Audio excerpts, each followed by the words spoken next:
our species. How a society treats its children is a direct reflection of how that society looks at its future. The Children's Bill of Rights proposes rights for children, that all adults and men should honor and respect these rights, so that we may help create a better future for ourselves and in turn our own children. A moral and competent society is one that respects and upholds the rights of its children. A society that fails to do so is immoral and incompetent. And 1, and 2, and 3, and 4, and 1, and 2, and 3, and 4, and freeze! Children's rights are the things that every child should have or be able to do. As the child grows, the entitlement of children's rights by the child and for the child, by the child and for the child, by the child and for the child, by the child and for the child. Yes! All children have the same rights. These rights are listed in the United Nations Convention on the Rights of a Child. Almost every country has agreed to these rights. All the rights are connected to each other, and all are equally important to serve the interests of the child. Children are entitled to their rights and freedoms. We advise adults to carry and respect these rights. As we grow, we have more responsibilities to make choices and exercise our rights. As we grow, we have more responsibilities to make choices and exercise our rights with full conditions and understanding from our parents. Children's rights. What? Children's rights. What? Amalungelo wabantwana. Amalungelo wabantwana. Amalungelo wabantwana. Every child has the right to a name and nationality from birth, to family care or parental care, or to appropriate alternative care when removed from the family environment, to basic nutrition, shelter, basic healthcare services and social services, to be protected from maltreatment, neglect, abuse and degradation, not to be required or permitted to perform work that is inappropriate for a person of that child's age, or place at risk the child's well-being, physical or mental health, or moral, or spiritual, or social development. Can I get a Can I get a Human dignity.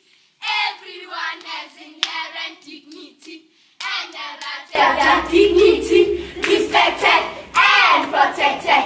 Life. Everyone has the right to life. Every child has the right to freedom of conscience, religion, thoughts and belief. I have the right to speak my mind. I have the right to play, to leisure, and to make friends. I have the right to travel, to explore, to be excited, and to see things around me. I have the right to feel good about myself. Education. Everyone has the right to basic education, including adult basic education. I have the right to dream, have a vision, have ideas, and to see things around me. I have the right to ask questions, to report any matter. No one is allowed to kidnap or to sell me. I have the right to speak my language or the language of my choices. Lao Amalungelo Army. Equality. Everyone is equal before the law and has the right to equal protection and benefits of the law. Equality includes the full and equal enjoyment of all rights and freedoms. Legislative and other measures designed to protect all advanced persons, all categories of persons disadvantaged by unfair discrimination may be taken. We, the women of South Africa, wives and mothers, working women and housewives, Africans, Indians, Europeans, and colours, hereby declare our aim of striving for the removal of all laws, regulations, conventions, and customs that discriminate against us as women and that deprive us in any way of our inherent rights, to the advantages, responsibilities, and opportunities that society offers to any one section of the population. A single society. We women do not form a society separate from the men. There is only one society, and it is made up of both women and men. As women, we share the problems and anxieties of men and join hands with them. Women who labor. Those conditions have gone. The tribal and kinship society to which they belong has been destroyed as a result of loss of tribal land, migration of men away from the tribal homes, the growth of towns and industries, and the rise of the great body of pensioners on the farms and in the urban areas, who depend only on men on wages for a livelihood. Equality for women. We resolve to struggle for the removal laws and customs that deny African women the right to own, inherit, or unless property. We resolve to work for a change in the laws of marriage, such as are found among South African, Malay, and Indian people, which have the effects of placing wives in the position and giving husbands the power to dispose of wives, property, earnings, and dictating them in all matters affecting them and their children. Working together in the fight against crime, abuse, neglect, and violence against children. Child neglect is a criminal offense. Report all forms of abuse to your nearest police station. Real men respect women and children. Real women protect and care for their children. Parents should monitor the movement of their children at all times. Parents should not be treated to sacrificing their children for money. Stay alert. Be available informant. Stay alert. Human trafficking. Human trafficking is a violation of human rights, irrespective of race, color, gender, or background. Stay alert. Human trafficking is a violation of human rights. Stay alert. Human trafficking affects all races and sexes, be it older women or minor children. Stay alert. Abandoned children and children without parents or guidance are easy targets for human trafficking. Stay alert. The police can assist or help you. Don't hesitate to go to the police station as a victim of abuse or human trafficking. It is easy to become a victim. Stay alert. Stay informed and be safe. Stay alert. Stay informed and be act against abuse. Stop the violence against women and children. Your safety, our concern. Your safety, our concern. Child line 0800055555 08000555 555. We, the people of South Africa, recognize the injustice of our past, honor those who suffered for justice and freedom in our land, respect those who have helped to build and develop our country, and believe that South Africa belongs to all who live in it, united in our diversity. We therefore, through our freely elected representatives, adopt this constitution as the supreme law of the Republic, so as to heal the division of the past and establish a society based on democratic values, social justice and fundamental human rights. Lay the foundation for a democratic and open society in which government is based on the will of the people and every citizen is equally protected by law. Improve the quality of life of all citizens and free the potential of each person. And build a united and democratic South Africa able to take its rightful place as a sovereign state in the family of nations. May God protect our people. Nkosi sikelele Africa. Morena kuluka sichaba saisu. Kose state Africa. God bless South Africa. Muzimu fatuzenza Africa. Osika tekisa Africa.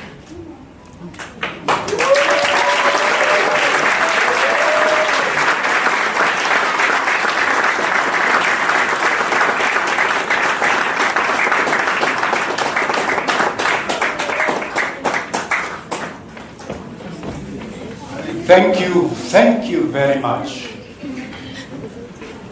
Ladies and gentlemen, that was Positive Vibrations. It's an organization that is formed by the young lady that is just following them on her exit. Let's give them another round of applause.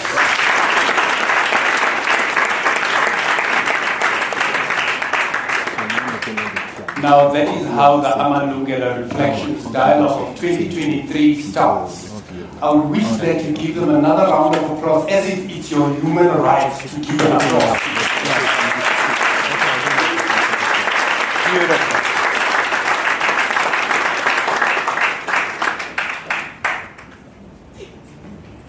Let me first also start by apologizing profusely for the delay in the starting time. But once this flight takes off, you are going to enjoy it. Before we get deeper into it, may I bother you? My name is Delilo Hodi. I am with the National Heritage Council. I work with a very brilliant and committed team at the National Heritage Council. And they've asked me for today to facilitate this conversation. For me, my main task today is to make sure that you reach your lunch as soon as possible. But of course, with the largest amount of notes in your notebooks, valuable information that you will get today should end up whether in your mental notebook or in your physical notebook. Can I ask that as a token of appreciation, as a gesture of thanksgiving, we all rise for a moment of silence because we are on a hill where many lives, many sacrifices have passed as a form of an opening prayer. Thank you very much. May we all rise.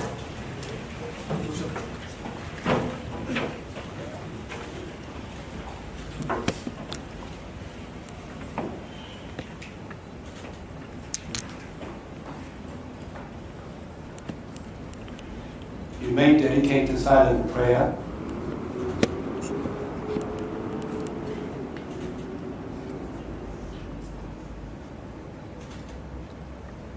Thank you. You may be seated.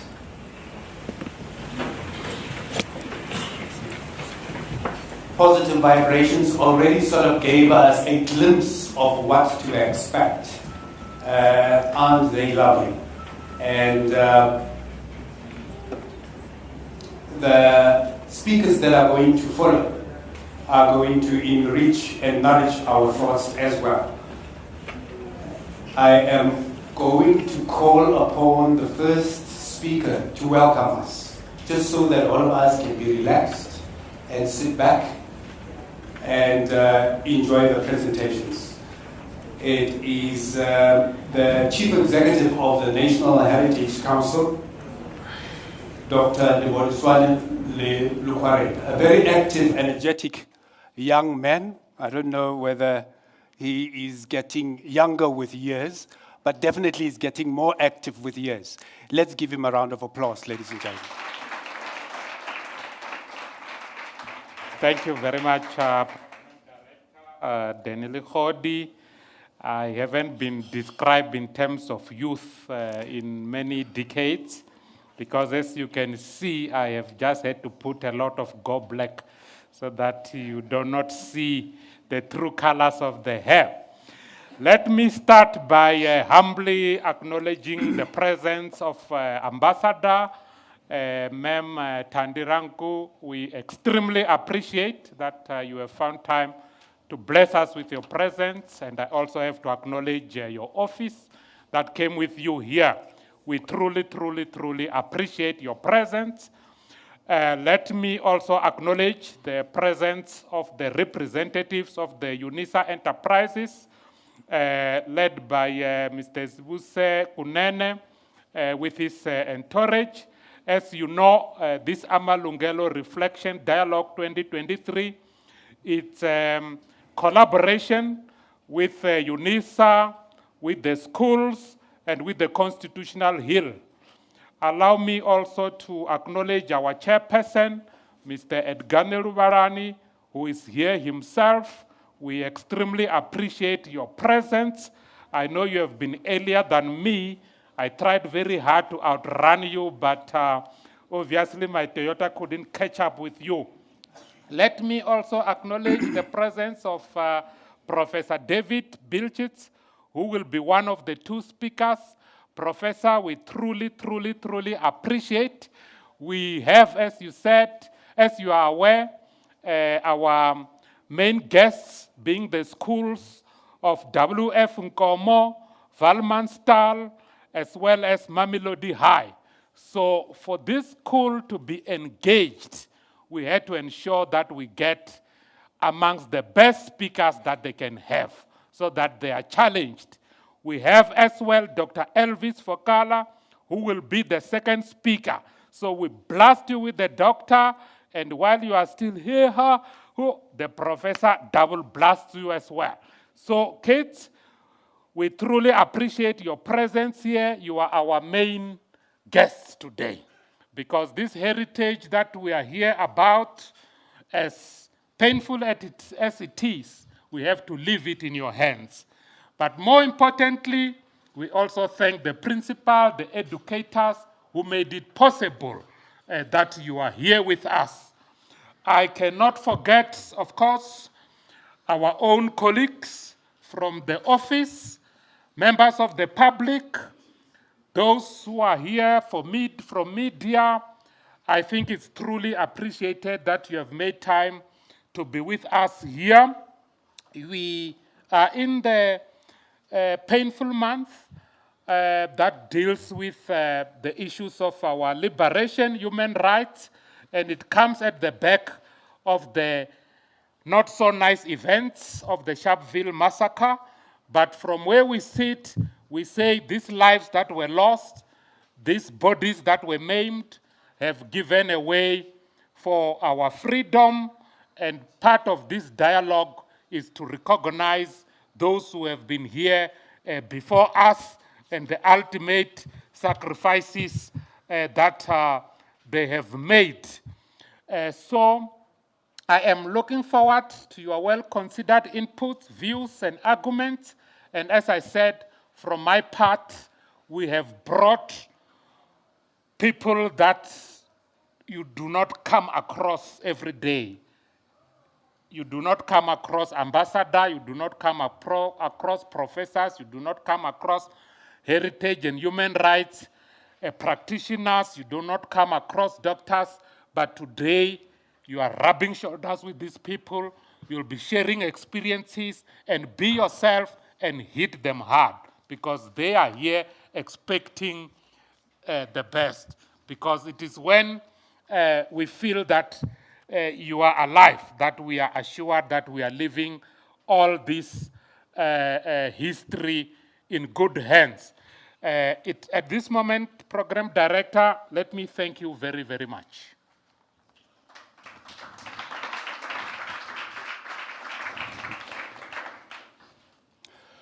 In one line of their rendition, Positive Vibrations said, give me a I hope it's a youthful thing. I don't know what it means, but I just fell in love with it. Dr. Lukwareni, we're giving you a for that welcome. Thank you very much. The refreshment rooms are to my left, straight down. And I also have to make note of the challenge of water that we have in this area that we are hosting this venue. Please make sure that when you use water today, you use it sparingly. And it is in such moments that you actually realize how important water is. By the way, access to water is also a human right. Those are basic services. But we do know the challenges, and we hope that they will restore the water supply as soon as possible. But don't you worry, there is sufficient water to drink. The promise that I made just before we started, that there will be tea served, and there will be a bonus of a sandwich or a muffin, that promise has been met. There will be a moment where you are ushered out to serve yourself to that. But in the interest of time, that will be done according to a very specific plan. I believe one of our colleagues will guide accordingly. I am now going to call upon the chairperson of the board of the National Heritage Council. And unlike Dr. Lukwareni, who denied that he has not been described according to his youth, I will not make that error again to put numbers to people's description. But I cannot omit but say that a very visionary person and a leader of community and various communities, that is Mr. Edgar Noluvalane, who is leading a board of over or close to 20 members, including also chairpersons of other institutions within the sport, arts, and culture sector. Let's give him a human rights applause. Over to you, sir.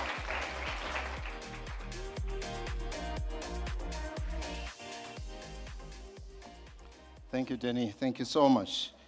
Appreciate you all for being here today. Program Director, Your Excellency, our guest speaker, Ambassador, thank you so much for making the time to be here and to be with us. We know that this is your time to take it easy and to rest and to be with your grandkids, but we are putting you back to work again. Thank you so much for being so kind and also spending time with your other grandkids, and we appreciate you for that. and our distinguished panelists, representatives of our partner institution, UNISA, thank you so much for being here. Representatives of our stakeholders and other Department of Sports, Arts and Culture entities, representatives of our shareholders and our DASEC entities, those of you that are also watching online, some of our council members joining us on Zoom, representatives of our host, our Constitution Hill. We are in a place that has a history that we cannot really all be proud of. It's a place of great pain and anguish, a place where humanity was brought down to its lowest, a place of rejection, a place of shame, a place of much pain, and we are here to reflect on that. Most of us that are here have no idea what some of our forebears have gone through, and many that are still alive today, how they were dehumanized completely to feel that they are nothing, and they can never be nothing, and can never expect to ever be anything. Honored guests, honorable guests, and learners and educators, and thank you so much. We've seen how our learners performed just now. So the ability and the skill, just the ability, sheer ability to memorize and to remember collectively what they needed to say to all of us. It's just incredible. Let us give them a round of applause once again. You know, in our earlier years in apartheid times, and some of us were made to recite things we still don't understand today. In Venda, there was this recitation we used to make. I was born in Chiawero in Soweto. There was this recitation we used to make in Venda. Ndau ndilone livanda lihuru.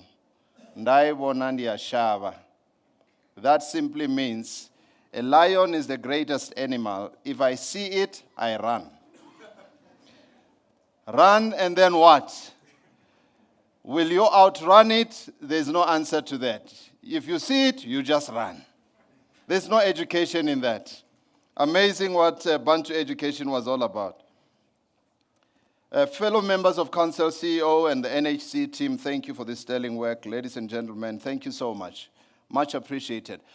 We are coming at this juncture and this time to talk about human rights. And something that our ancestors never had to talk about.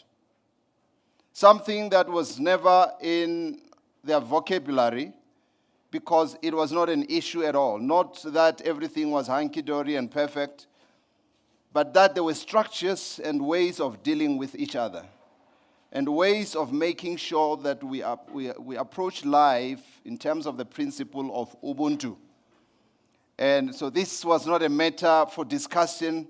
It was a matter to be sorted when one of us would get out of the way, out of the norm. The community structure, from family structures to social community structures, that will immediately know how to respond and how to act and how to deal with such misbehavior. But today, things have gone out so much out of hand that we need to have entities that specifically deal with human rights, courts that specifically should deal with human rights. And today we are on Constitution Hill, and we have a constitution that makes sure that human rights are entrenched and that we are all aware of our rights, because there's always somebody who wants to take away those rights. In South Africa, we come from a history where those rights were completely all taken away. And here we are today, here we are with our young people to reflect once again about what it means to lose human rights and what it means to have your human rights, restored, and what confidence you can regain to look forward into life and see that you're somebody who can achieve anything that anybody should be achieving. And thank you so much for making time to join us in this very significant moment. This is the month that includes International Day Against Racial Discrimination and Racism.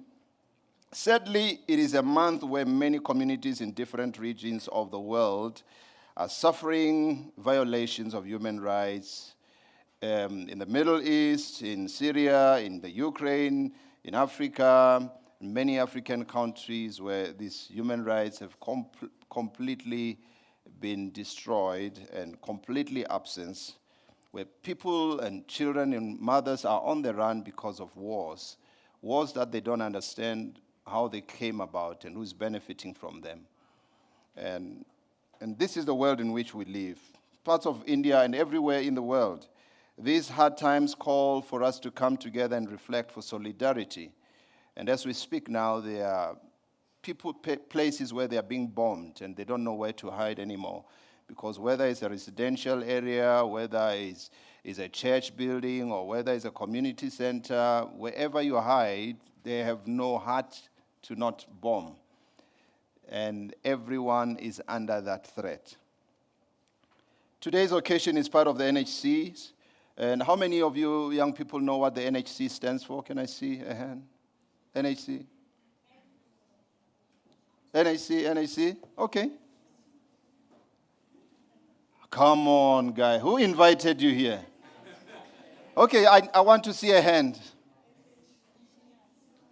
Can I see a hand, please? There's one young person. I think Mr. Ngobo whispered to you. Okay, stand up. All right.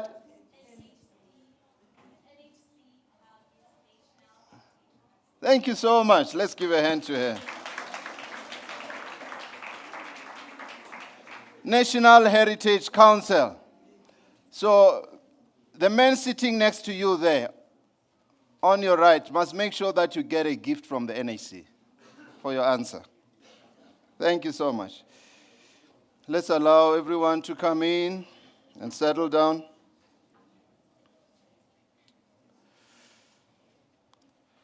So today's occasion is part of the NHC's contribution to transformation of the heritage landscape, but also keeping the memory of South Africans, painful, costly past and the journey that we have even all traveled over the years in search of a better life for us all. The NHC's contribution to knowledge production helps ensure that we do not become a nation that does not know its history or forget its history. We must be a nation that remembers. And in social sciences term, there's a term that they call a genesis amnesia, a forgetfulness of the past, where we tend to forget where we come from as a people and think that life has always been like that. And if we forget, we will once again repeat the same mistake into the future. Today is structured as an intergenerational dialogue, as you have heard the CEO saying, on human rights. Structuring it this way ensures that the memory of the Sharpeville, Langa, and other martyrs of a struggle lives on, and ensures that the values of human rights and guarantees contained in the Bill of Rights are sustained and carried to future generations. Structuring it in this way also ensures that we all have a better understanding of how the young people are impacted by human rights framework and how the young people impact this framework as well. This should give us a more informed basis for engaging with this very important subject. The pressure of high school learners, of distinguished professors that are here, of seasoned heritage leaders and activists, veterans and citizens, is no accident at all. It is based on a recognition that different sectors of society interact with this subject matter from different perspectives and realities. The National Heritage Council is the implementing agent of South Africa's cabinet-led chapter of the African Roads to Independence Initiative, the initiative that is known as Resistance and Liberation Heritage Route. The implementation of this initiative is carried through 7 different work streams. These include research knowledge and knowledge production, alternative forms of memorialization, World Heritage, infrastructure, and others. Today's gathering contributes to the first three of these work streams. The NAC's collaboration with UNISA Enterprise and Constitution Hill arises from a recognition of the sterling contribution each of these organizations have made to advance the cause of human rights and heritage over the years. It flows from a recognition that the work at, it flows from the recognition that the work at the confluence of heritage, human rights, and education will be multidisciplinary, multi-sectoral, and multi-agency. My concern today, ladies and gentlemen, in our country and elsewhere all over the world, especially in South Africa, my biggest concern is that is the lack of civil organized groups, civil organizations. In past apartheid times, because every other political organization was banned and our leaders exiled and jailed. There was a rise of civil organization that took over the struggle for liberation. And today, those unfortunately have been replaced by political parties, which I don't think is a very good idea, because then the agenda is always biased. It's always tainted with biased opinions and politicized unnecessarily. The agenda for human rights cannot just be relegated to political parties. It's our civil right, and we need to take it upon ourselves. We trust that today's conversation will renew our collective commitment and activism on these matters. The future we deserve necessarily includes a human rights base. By participating here, you are co-creating with us that future. And we are working together to make sure that the future is much, much brighter. And that South Africans never forget where we come from. And that the lives of our children, of our youth, become a decent life.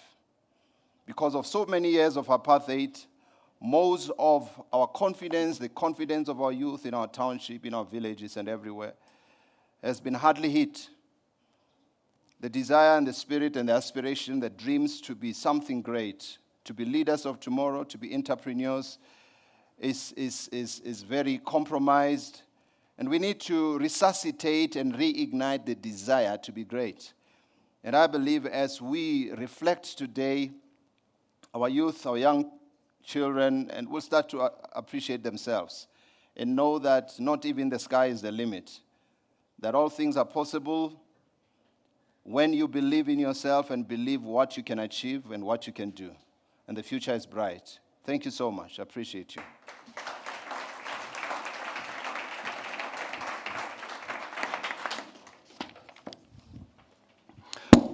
Thank you very much, Chairperson of the National Heritage Council, Mr. Edgar Nilvarani. And we are entering into an item that is going to be very critical. I've heard the Chairperson mentioning that we must be a generation that remembers, a generation that does not forget, a generation that remembers. But surprisingly, on the other half of the room where I am seated, I only saw 2 tables with learners taking notes. I am sure that you are young and gifted, dear kids. Your brain is still fresh and vibrant. But I don't think that you've got enough gigabytes to load what you're going to hear now. I don't think that you've got enough megabytes to load that straight to your head. Whether it's on a phone or at the back of the program, on a piece of paper, just my hint that what you're going to hear today is not what you are reading in any book. What you hear today is not what you are about to hear in the streets of where you live. These are some of the lifelong lessons that some of the community leaders today would have gone to the moon and back just to have an opportunity to listen to people who deal with the subject of human rights that affects our life on a daily basis. Do not, let me underline, do not, let me color code with red, do not miss the opportunity to learn from the wisdom of our elders. Let's give the chairperson a round of applause, a human rights applause.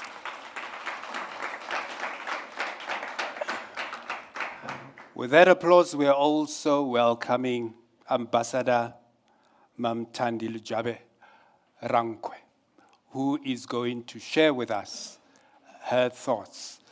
And now, Mamthandi, as she is now decently known as, has been active for quite a number of time, in quite a number of areas, and she is well-traveled. And she brings to us her experiences, not only of being an ambassador, but of currently being a member appointed to serve on the Integrity Committee of the African National Congress. And that in itself would tell you how much of a moral standing she has and she upholds. She, in her previous work experiences, was responsible for training and development of diplomats. So she has an international footprint. She has served as High Commission in the following countries: Mozambique, Botswana, Tanzania, and she was also serving in Oslo, Norway, and had an opportunity to lead as a chairperson of the women's section in Zimbabwe. She has published various books. I saw her, Ma'am, I'm not stealing your thunder here, but I saw her taking out a book out of her purse. If she does not talk about any of the 5 books that she has written, then I think we will request for her to speak to us again. One of the books that she has published is A Dream Fulfilled. That is the title. Others, 2 Nations, 1 Vision, and she has contributed to the OR Tambo Remembered. I'm sure you know that book. And the last 2, Child Labor in Africa, an ANC history booklet of 1912 to 1991, where she ANC, where they articulate the history of the ANC. Once more, ladies and gentlemen, sorry to let you stand for so long, ma'am. A round of applause for Ambassador Ranko. We're not sure whether you would like to speak seated or standing. The choice is yours, ma'am.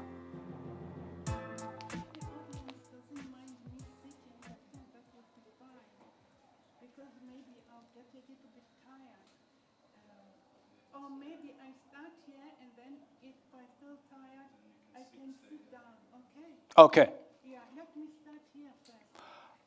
Did I give the right answer on your behalf? You don't mind, right? Okay, over to you, ma'am.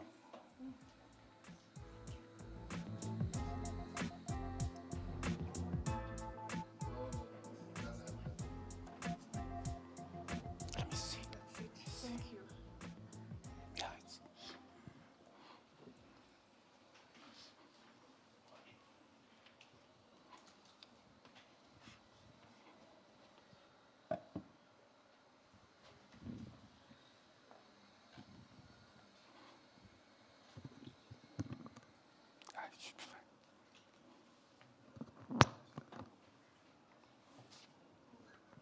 Oh, that's how they work. Can you hear me? Can you hear me? Yes. Oh, great.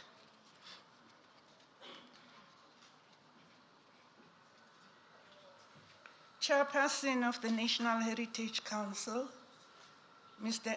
Edgar Nelubalani,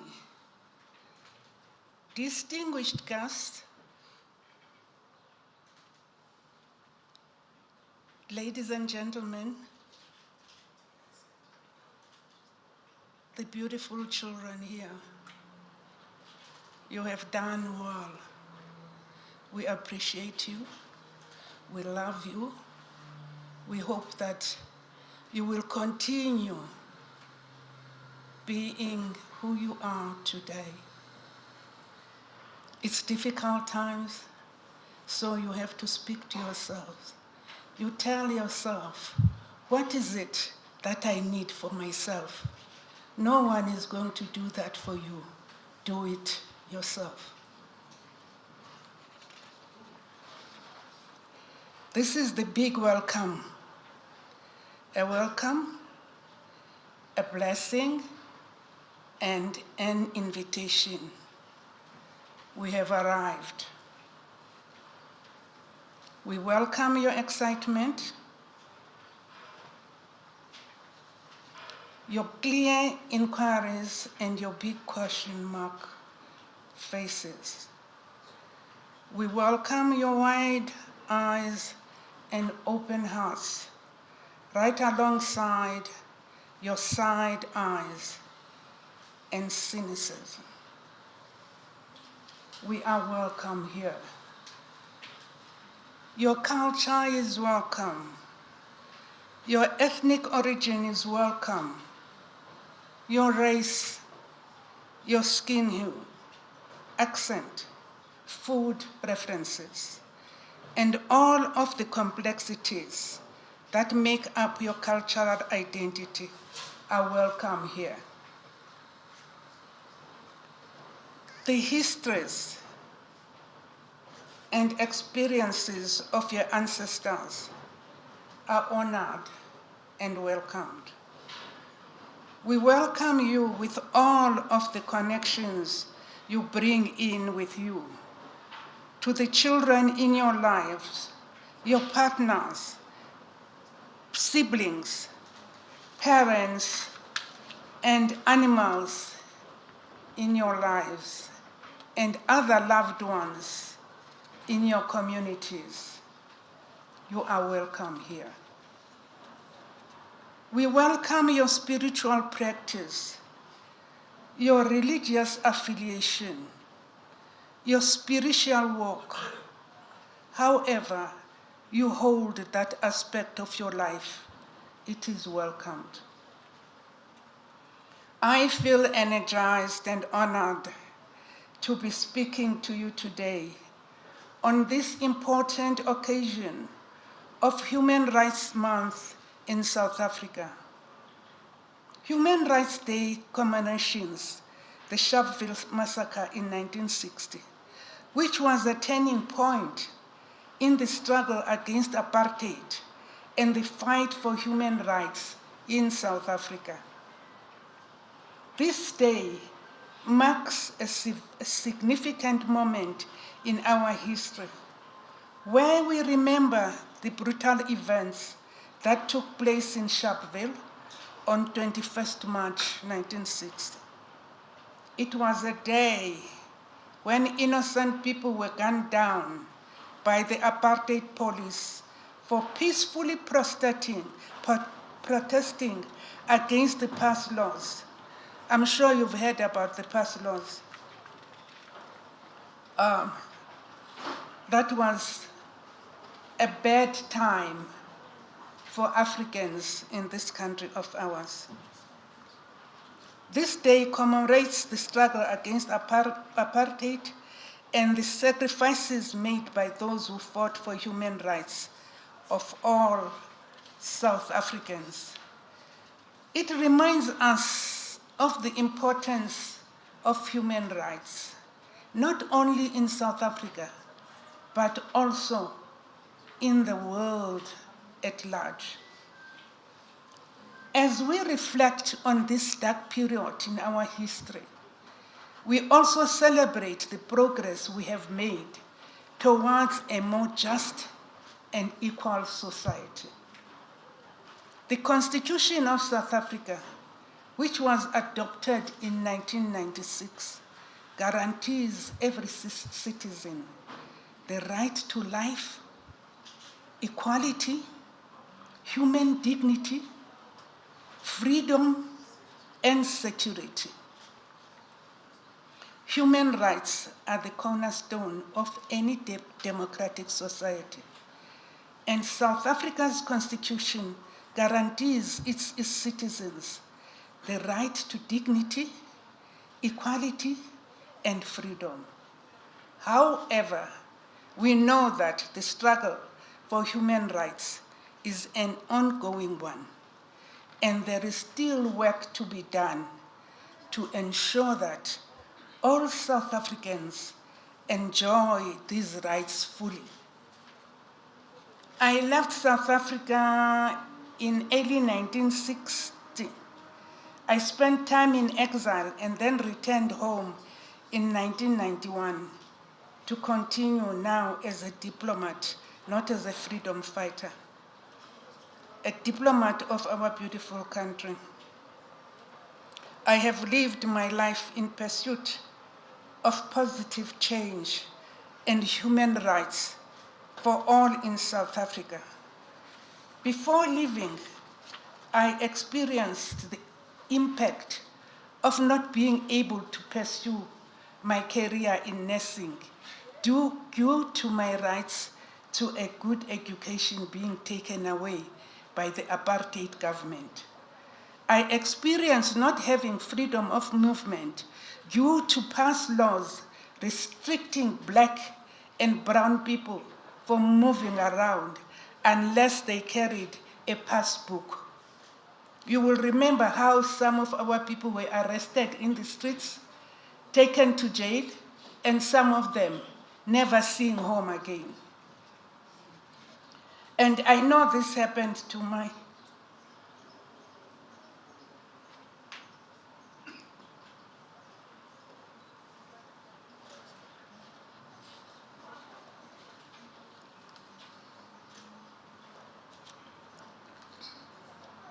sorry about that.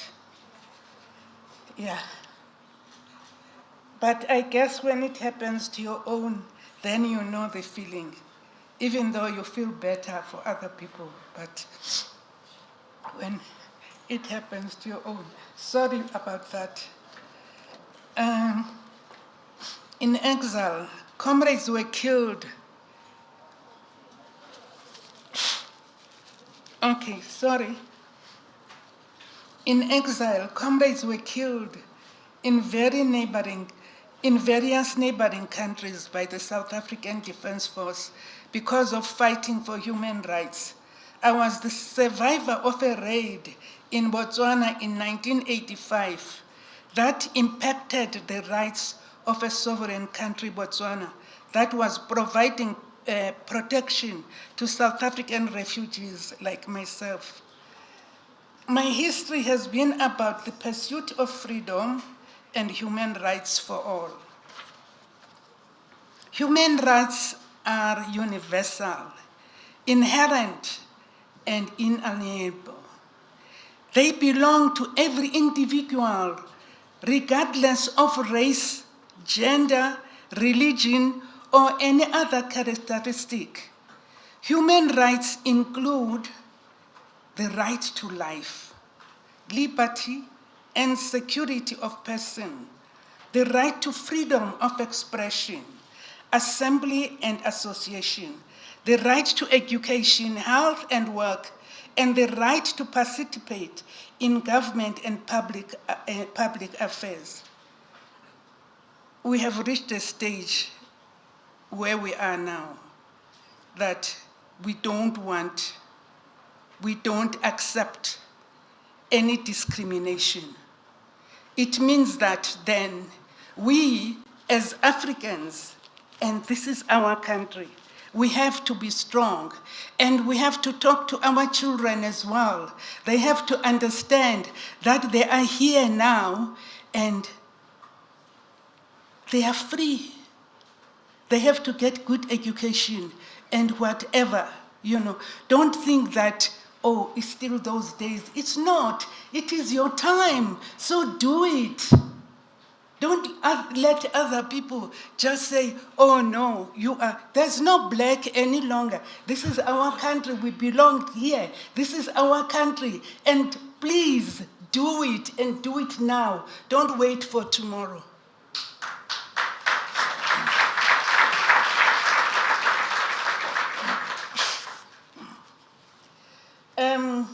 One of the most pressing issues facing South Africa today is the issue of gender-based violence.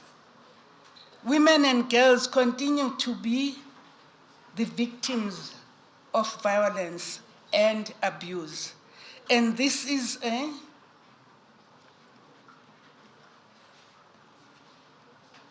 violation of their fundamental human rights. Women and girls can live free from fear and violence. And where perpetrators of violence are held accountable for their actions, there is no time now. Our children have to be free. By saying free, I don't mean that you girls shouldn't take care of yourselves. Take care of yourselves. Protect yourselves. It is your time. If you don't do it now, there is no other time. Your own children also will not be able to be where you are today. Another issue that we must address is the issue of poverty and inequality. While South Africa has made great strides in the past few decades, there are still too many people who live in poverty and denied basic rights, such as access to health care, education, and clean water. Like today, there is no water. There's no clean water. So people will get sick. And the small children, that are there, what are they going to do? They are going to have all these diseases because there is no clear water. We are a free country. We have the money. We have the minds. Why? Why is it that we are doing this? Please.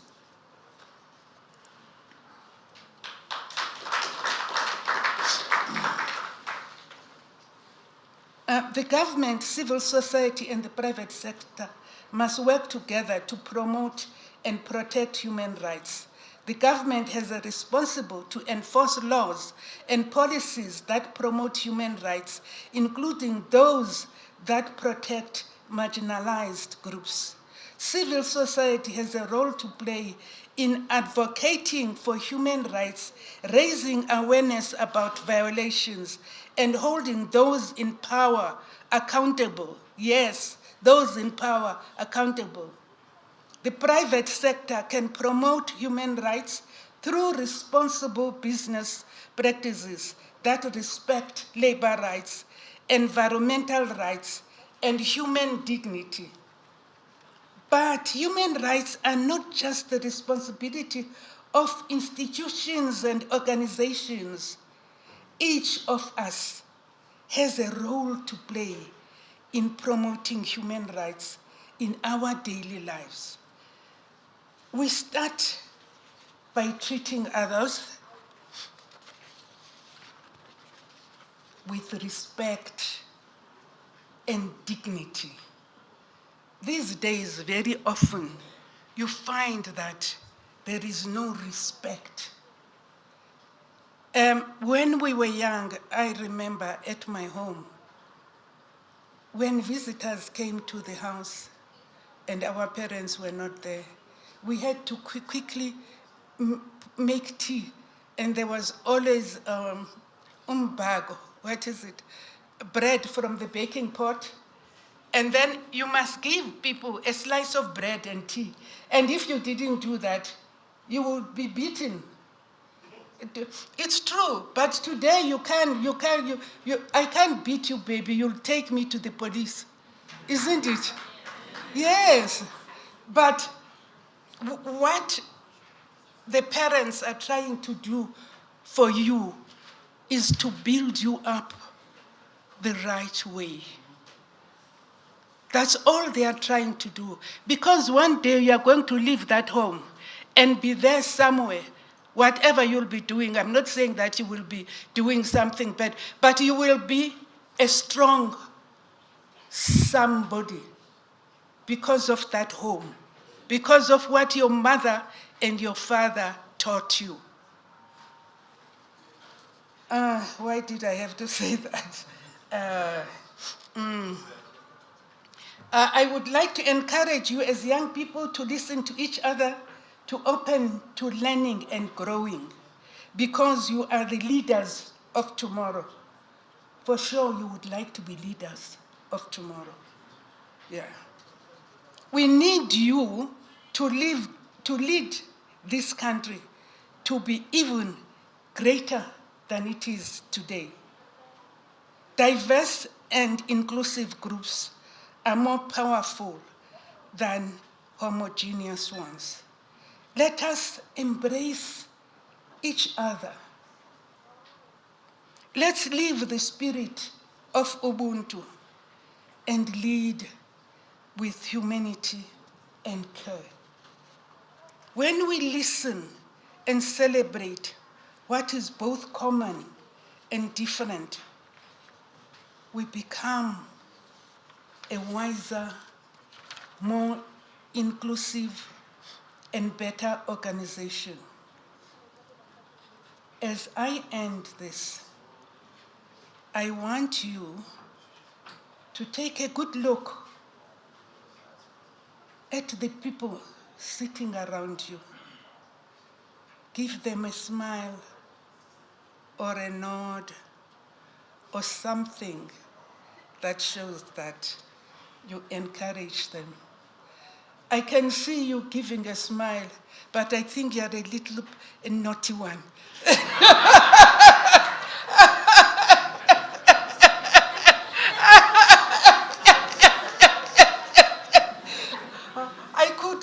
I could see you from here.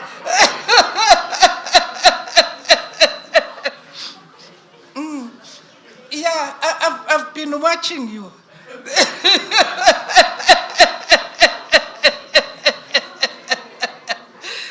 Yeah, anyway, thank you for making me smile. Thank you for making me laugh. Thank you so much for having me here. And I have published 2 books, A Dream Fulfilled, The Memoirs of an African Diplomat. This is about what happened during the liberation struggle and what separated me from my parents at a very young age, and to be in exile and all that. Yeah, that is about that. And this one is 2 Nations, 1 Vision, and this is about the relations between South Africa and Mozambique. I just want to let you know that a lot of our people did go to Mozambique and got protection there.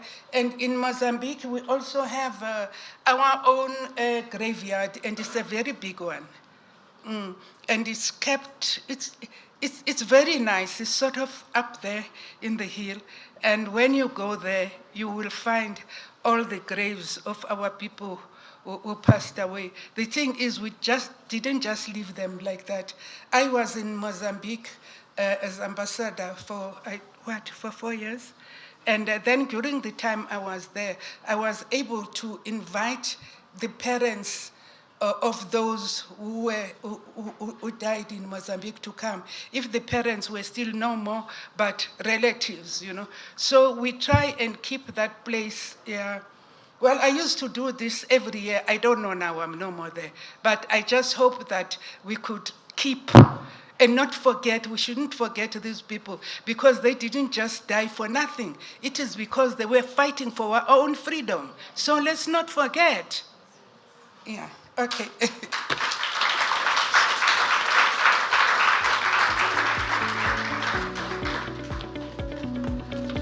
Who is going to have these books? Him?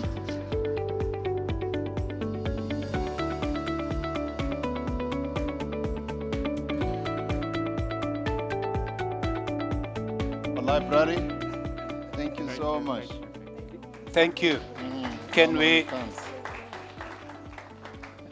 Thank you.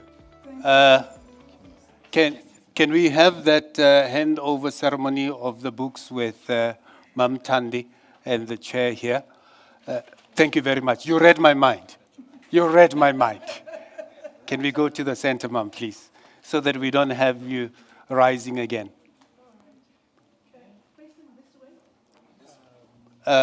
Which? Can you take over? Okay, yeah, we're facing the side.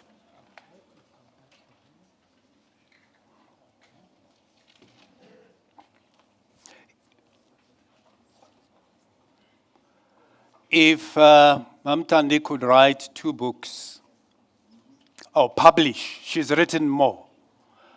I can see many more writings out of this room. Even you, the naughty one. They do have the copies for sale, available if anyone wants.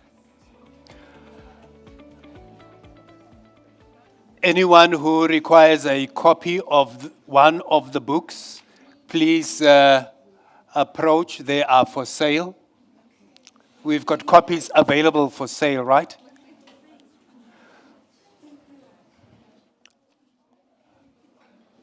All right. Can I get an indication whether we are ready for the musical item?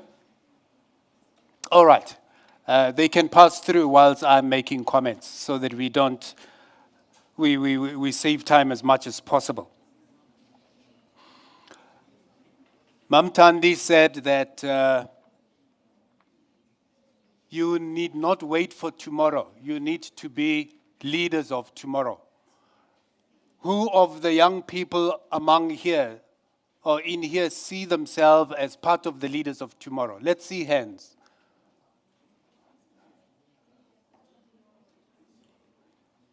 Give yourselves a round of applause. Even those who are still deciding to lead tomorrow, give yourself a round of applause. You'll have that opportunity as well.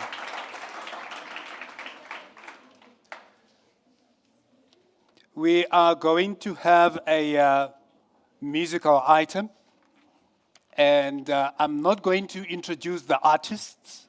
I'm leaving it as a surprise. You are most welcome to rise and sing along. And I believe that the musician will introduce himself during his rendition. Can I also get an indication whether we will have that opportunity to have short exits and back? Not? Okay. Thank you for that. Ladies and gentlemen, those of you who need a refresher moment, I did explain earlier on that out of the door, that side. Let's do it silently. Well behaved so far. I can see all the smartphones are on silent, and all those small phones, they are also on silent. The ones that do not have the vibrate mode. Ladies and gentlemen, let's give a round of applause to our surprise musical guests.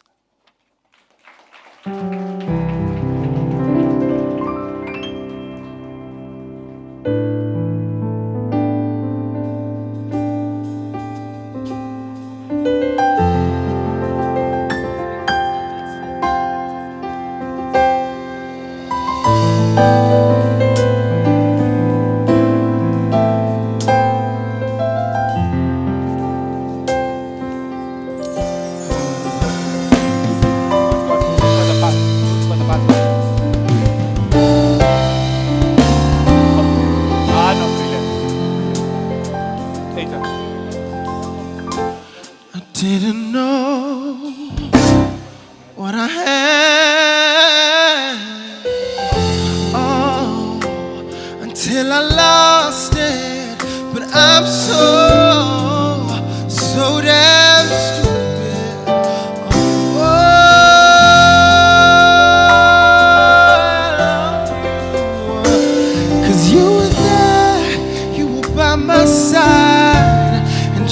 on my mind. I didn't trust you, but now I see why you let me. Yeah.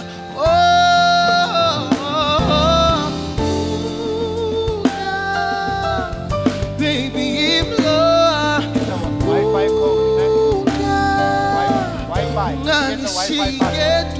I've been trying, really trying, baby. I know you're crying, all this lying, baby.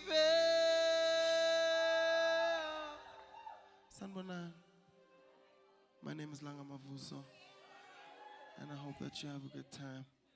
Thank you for having me today.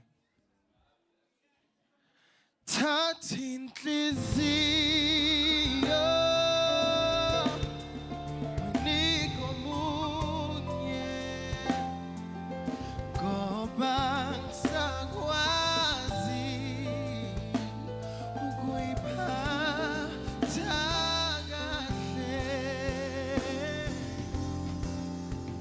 Tatin Tlizio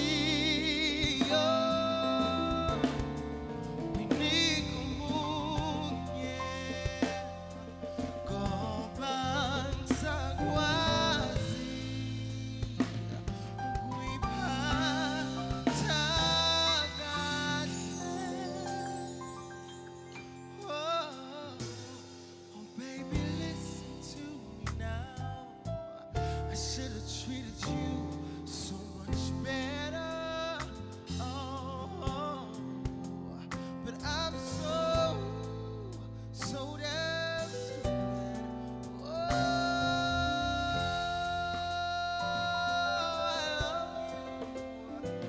'Cause you were there, you were by my side, and you were on my mind. I didn't trust you, but now I see why you let me here. Whoa, God, baby, if love, God, I've been trying, really trying, baby. I know you're crying, all this lying, baby.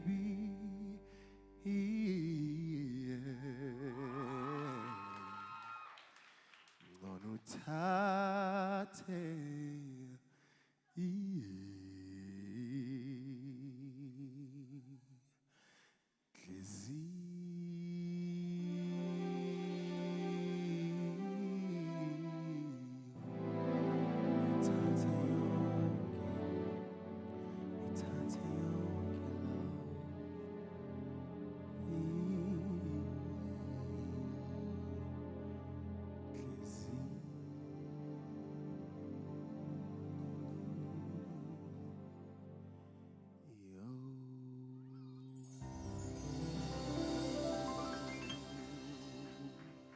Thank you so much. Can I do one more song?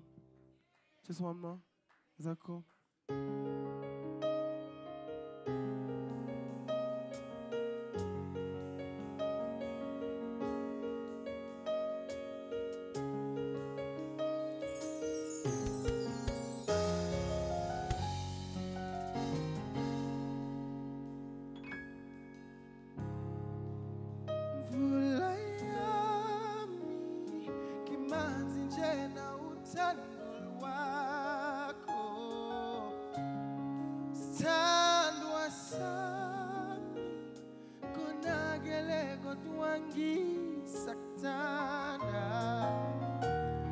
Tabanga wena, ngifuna wena wedwa. Say it and sing it to me. Break it, pull me apart.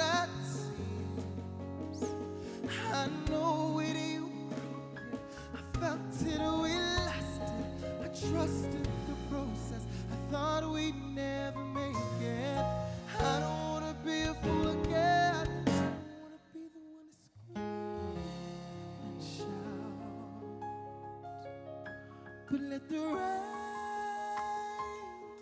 fall, wash us clean of yesterday.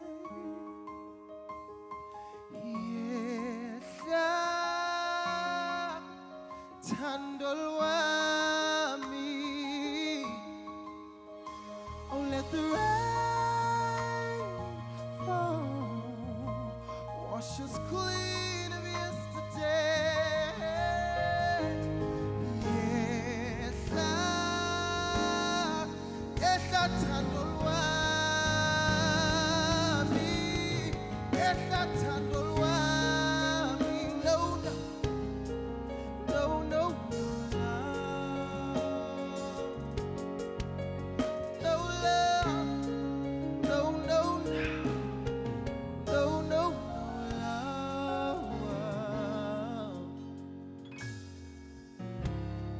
Kimani ngibheke ngizibuza ngawe, vuselela and pray the Lord will keep us apart. Hlaluka, phukopela, and pray that we'd make it through. Shishikela, ukinutando zwila. Oh, first love.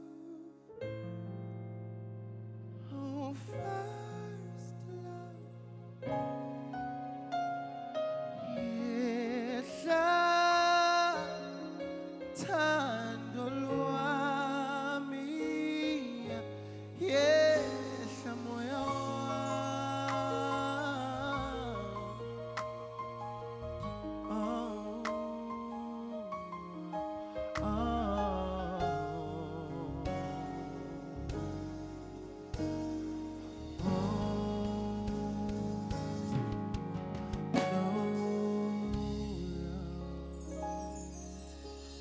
Thank you so much.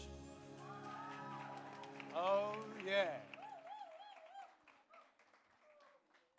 Oh, yeah. Was it not beautiful?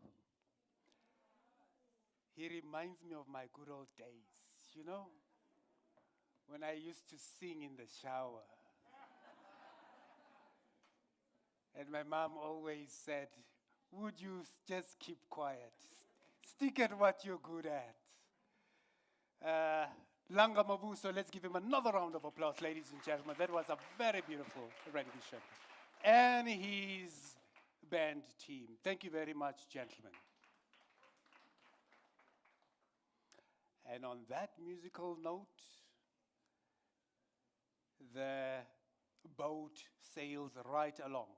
I'm going to call upon a speaker who's going to share a wealth of experience with us. And that is Professor David Bilchitz. He is based here and at the University of Johannesburg. He is a professor of fundamental rights and constitutional law at the University of Johannesburg. It's around the corner. For those of you who come from Pitori, it's just around the corner, just afterwards. They are neighbors. That's one of the universities where you'll be enrolling in the near future, if not next year. Professor Bilchitz is also a director of the South African Institute for Advanced Constitutional, Public, Human Rights, and International Law. He is vice president of the International Association of Constitutional Law and a member of the Academy of Sciences of South Africa. And you can already, by the many titles that he holds, anticipate a wealth of information. Get your notebooks ready. Thank you very much. I can see notebooks are on the tables and the learners are scribing. Let's give him a human rights applause, ladies and gentlemen.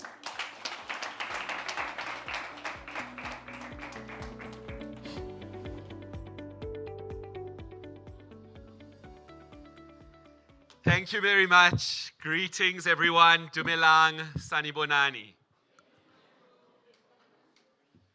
Well, it's wonderful to be here and just to recognize Ambassador Rankue. Amazing to be with a struggle heroine, and Dr. Lukwareni and Mr. Neluvalani, as well as Dr. Fokala, my co-speakers. And great to be with you, some of the youth of this wonderful country. We're on a very historical site, as you've heard.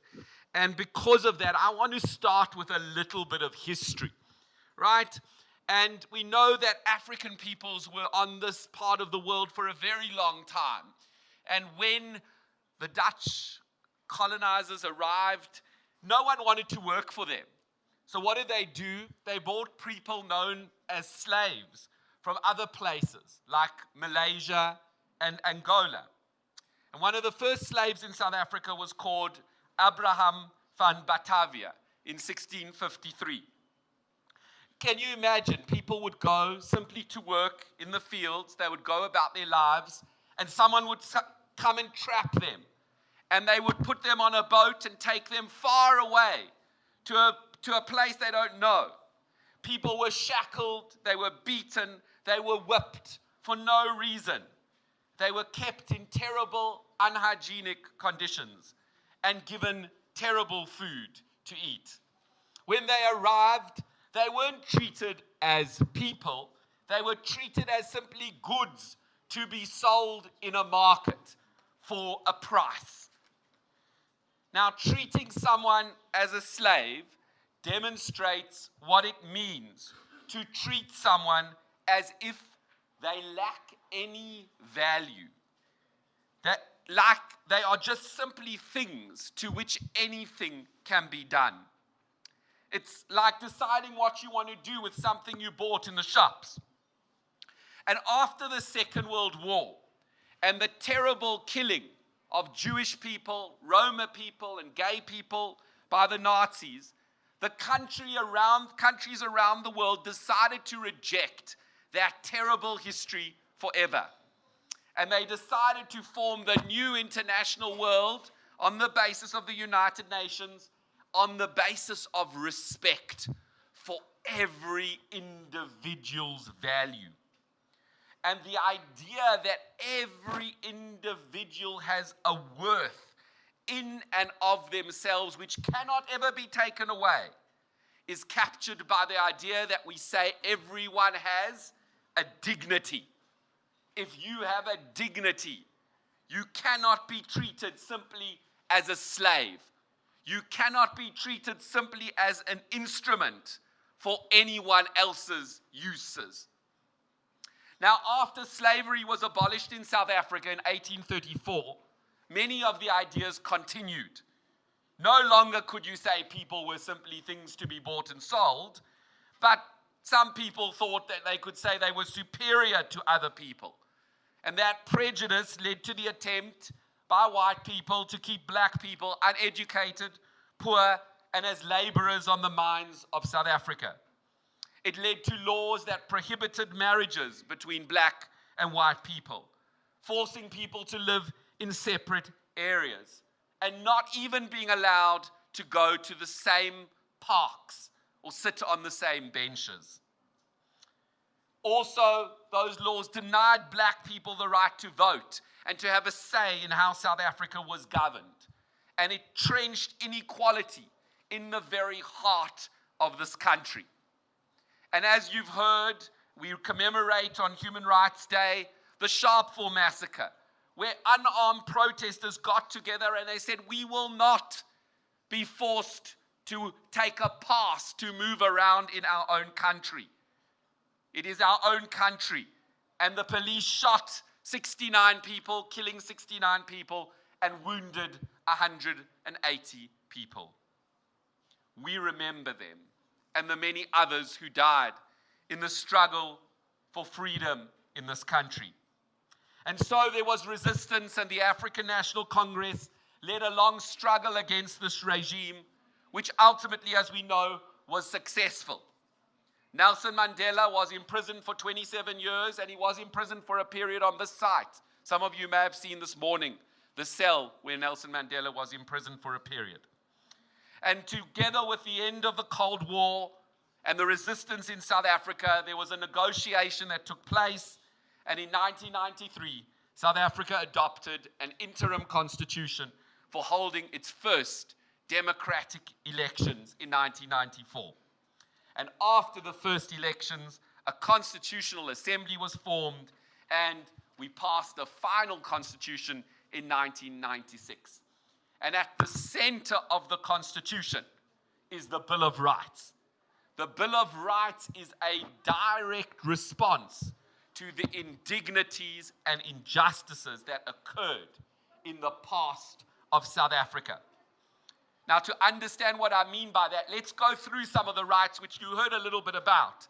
But the first right in the Constitution is the right to equality and non-discrimination. And the right is clearly designed to address the central wrong at the heart of South African history, namely the entrenchment of discrimination on grounds of race throughout the society and the engineering of a hierarchical society based on racial inequities. But the equality right takes a firm stance, not only against racial discrimination, but discrimination on all grounds, which are central characteristics to our identity, such as sex, gender, sexual orientation, age, religion, and much else. And so no matter who you are or what your identity is, you have a right to be treated equally. The second right in the Constitution is what I spoke about at the beginning, the right to dignity, which seeks to recognize the value and worth of every person. And that right too stands in stark contrast to the way in which black people were treated during apartheid. No one anymore may be treated in a way that fails to have respect for their value. The Constitution then goes on to enumerate a number of rights. Many of these are freedom rights, such as the right to freedom of association, freedom of religion, freedom of expression. And they are a strict counter to the oppressive nature of the apartheid regime. And they allow us to think the thoughts we want, to associate with whoever we want, and to have the freedom to live the life we want, even if other people disagree with us. Our Constitution also includes the right to vote and participate in the political system. And that comes to counteract a past where black people were excluded, as we heard, from making decisions over how they were governed. The Constitution also, as you heard, includes a range of what we call socio-economic rights, such as the right to have access to adequate housing, the right to have sufficient food and water, and access to health care. These recognize that as humans, we have a need for certain resources to be able to live a decent life. And they also come to counteract the past, where basic necessities were denied to black people and they were consigned to an economic underclass. So as you had Ambassador Rankwe say, these are wonderful ideals and they are universal ideals. And they give expression beautifully to the universality of humanity. And that despite our differences, we all share a wonderful sense of worth.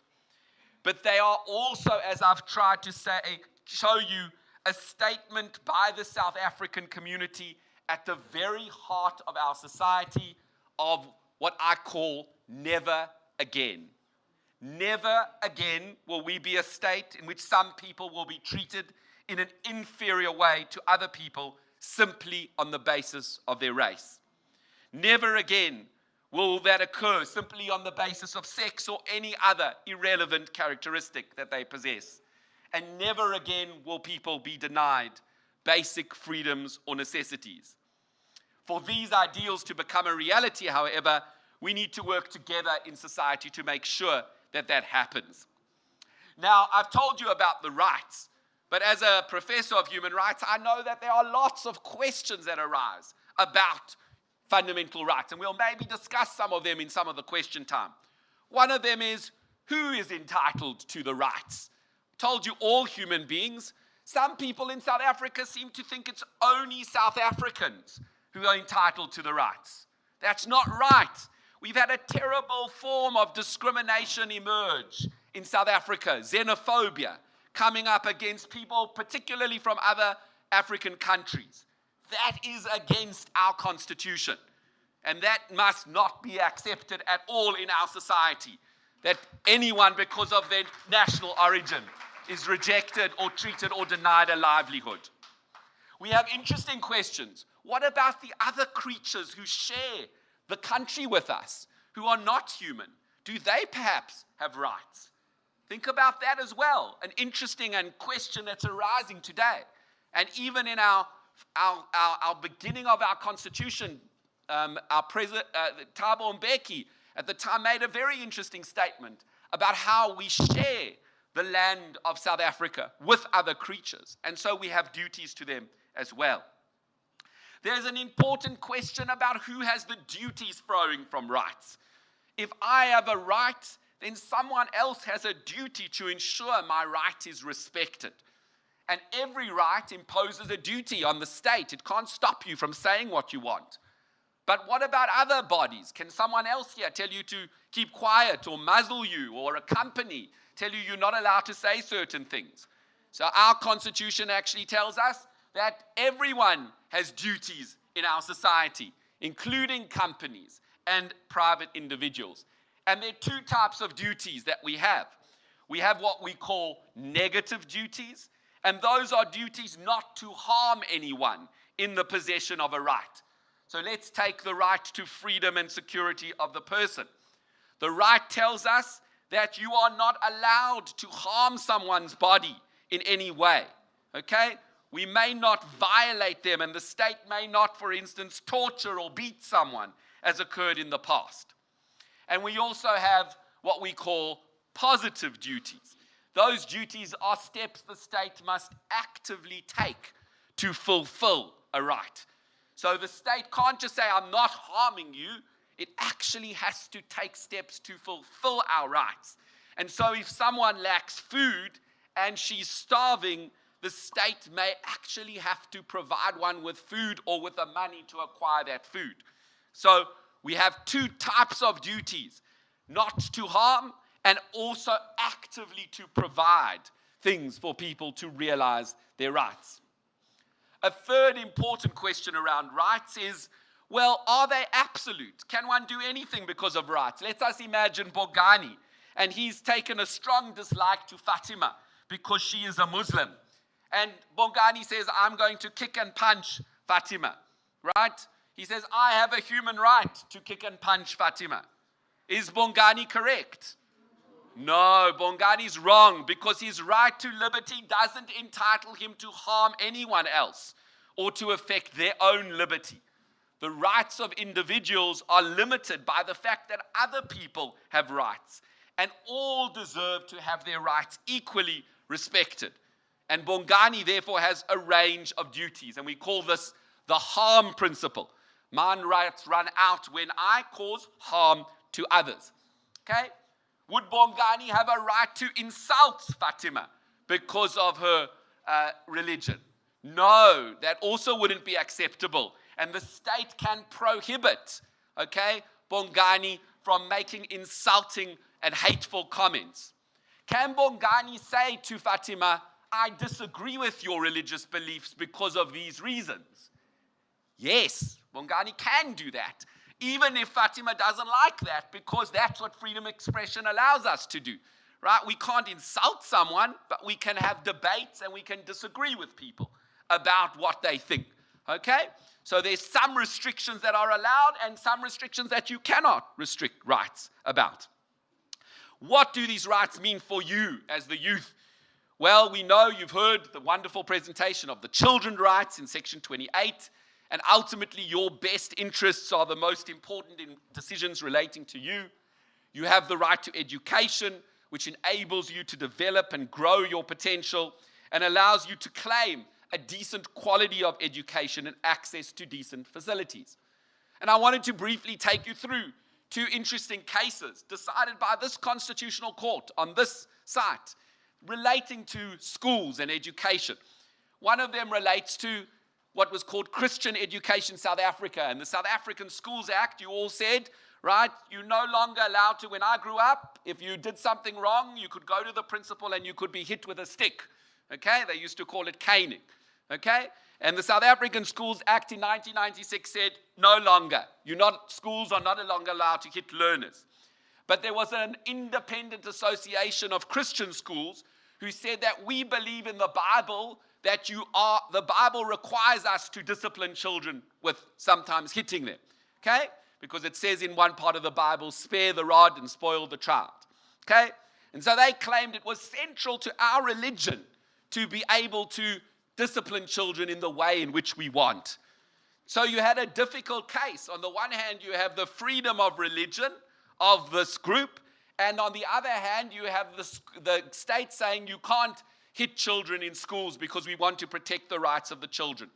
And the court said, well, there is a bit of a violation here of freedom of religion, but we regard that violation as justifiable. Why? Because the purpose of the law was to protect the dignity of children. It was to reduce violence in both public and private life, and to move us away from a past where we greeted one another and we thought the way to solve problems was with a stick. We wanted to move away from the authoritarianism of the past. And so in little nose stud in her nose. And the school had a rule. No one is allowed to wear any piercings. Okay? So you're not allowed to. The school said to her, you must take out the little nose stud. And she said, I'm not wearing it for fashion purposes. This is part of my culture. I'm a Hindu, and as part of my Hindu culture, this is an important aspect of my culture to wear a nose stud. I'm trying to express my culture. And the school said, no, we have rules. You have to follow the rules. If you don't want to follow the rules, you mustn't come to school. And the case eventually reached the Constitutional Court. And Justice Langa, who was a great justice, who I actually was fortunate to clerk for, and Justice Langa said that we have to weigh up two things. Schools can set rules. Schools have a right to set rules. But at the same time, schools have to respect the religion and cultural diversity of our country. The school rule didn't take account of the fact that Sunali Pillay had an important culture to her and the importance of this little nose stud to her. And the school didn't have hardship at the school to allow her to wear that nose stud. The court actually found it was good for a school to recognize and celebrate the diversity of students having different cultures. And so the court ruled that the school had to accommodate Ms. Pillay in order to allow her to express her culture, her way of being in life. And I know I think some of you were from Pretoria Girls High, also stood up against school rules that discriminated against you because of their hair and the way in which your hair was, right? And forced you to change what was natural to you, right? And we celebrate you for taking those stances, right? And being able to be who you want to be. The rights in our Constitution protect you in your identity and your community and your heritage. They protect everyone whose rights must be respected, even if their way of life is different or their way of being is different. And that makes and places duties on you. So if you see someone bullying someone because they're gay or because they have a different set of religious beliefs, you need to stand up and say, I will not accept that. That is not acceptable to treat someone differently for who they are. You can feel confident in your identity and who you are, and the Constitution celebrates every one of you and wants you to unlock your potential. The last message I want to put to you is that the Constitution also tells us we need to get involved. There are lots of things that have to be fixed in South Africa, which you all are very aware of. There are many aspects of your schools which are not adequate and you want to have changed. There is all the load shedding we know about. And there's so many other problems. We've heard about gender-based violence. The Constitution tells us that the key to that change is in our hands. We are active citizens. We must participate in our society. And we can protest peacefully. We're not allowed to use violence for a new library or for improved services. And we must play a role in bringing about change. And so you should feel free to challenge any behavior that does not follow the law. We need to become a law-abiding society. We need to challenge our leaders who do not put the interests of the society at the forefront and focus on their own interests, right? And ultimately, the power is in our hands. We must use our institutions that our Constitution created, and we must vote to get the results that we want and form the political parties and formations that we want to see and what happens and what will happen in our society. So the Bill of Rights creates a blueprint for our future. It moves us from this past, the painful past of this hill of injustice, to a future filled with possibility and founded on the wonderful ideals of equality, dignity, and freedom. We heard about the pain at this place, but this is also a place of hope. Today, the Constitution Hill is filled with the Commission on Gender Equality. It's filled with a research institution like my own, and it has the Constitutional Court, which is the highest guarantor of our rights. And so you must feel empowered to claim your rights. You must recognize that rights impose duties on you to stand up for rights of everyone, and that the rights that have important implications for you as learners guarantee you the opportunity to take South Africa and build South Africa and make it a beacon of hope and possibility for all the children of this beautiful country. Thank you very much.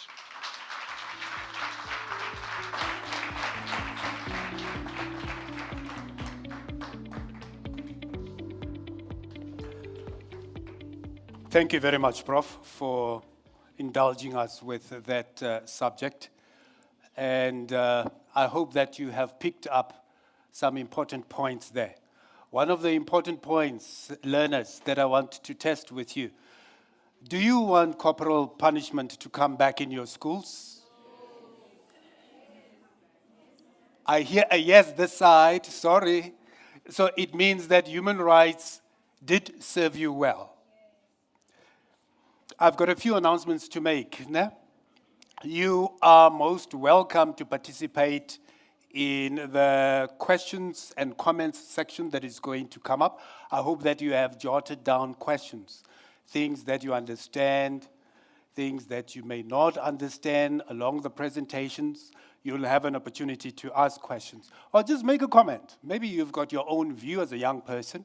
Just make a comment of what you think about a particular point. Our Wi-Fi is available to you for those who have smartphones. It is Cornhill Guest, and the password is guest at, the sign at Cornhill. Capital G for guest, capital C for Cornhill. Those of you who have the password, please don't be jealous, share with others. Nah? They also have a right to share with you, right? Those of you who find yourselves walking in front of the stage, either going to another destination outside of this hall, please avoid moving in front of the cameras. We know that you also want to be celebrities, but not in front of the cameras. The cameras are sweeping through the hall now and time and again. So if you see the camera coming to you, just give it a nice smile, right? We are going to take the next speaker. We are doing well on time. And thank you very much to the speakers who have assisted us to cover up on quite a lot of minutes or time that we have lost in between. Our next speaker as a panelist is a manager of Children's Rights Unit at the Center of Human Rights at the University of Pretoria. And he has also worked as a postdoctoral fellow at the University of Stellenbosch in the past.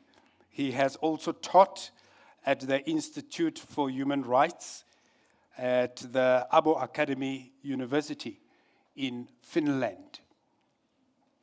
So we do welcome Dr. Elvis Fokola to come and address us. Let's give him a big round of applause, ladies and gentlemen. Welcome. Thank you. I'm laughing because it becomes strange when you speak after Prof. Bilchet, right?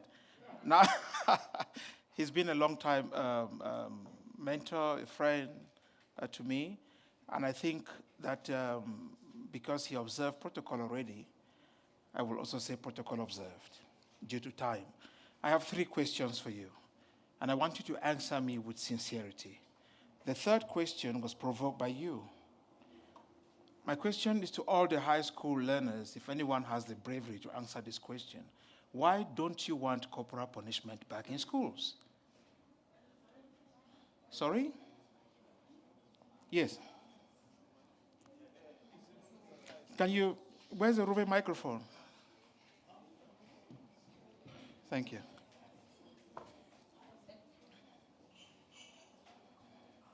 Hello, greetings and salutations to you all. About the question, if you look at it from as a point from when apartheid was there and now is no more. But you were not there during apartheid, right? Yeah, but I was told. Having corporal punishment being implemented in any form or whether in your personal or public lives, is still a form of human demonization, which is still goes against each and every human right that you and I have, the right to treat each other, but that goes with the responsibility. Thank you. And my next question is still around corporal punishment. Do you think the absence of proper punishment in our schools has increased violence in schools? Some of you go to school with guns. Some of you go to schools with knives. Your teachers are at risk because some of you clap them, you fight them, and you kill them. Is that true? Yes. Good. Now, do you still think we shouldn't have corporal punishment in schools?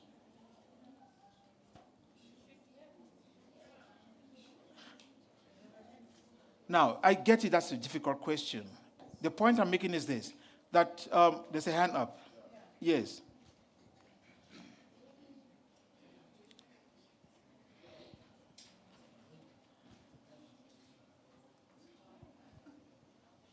Hello, everybody.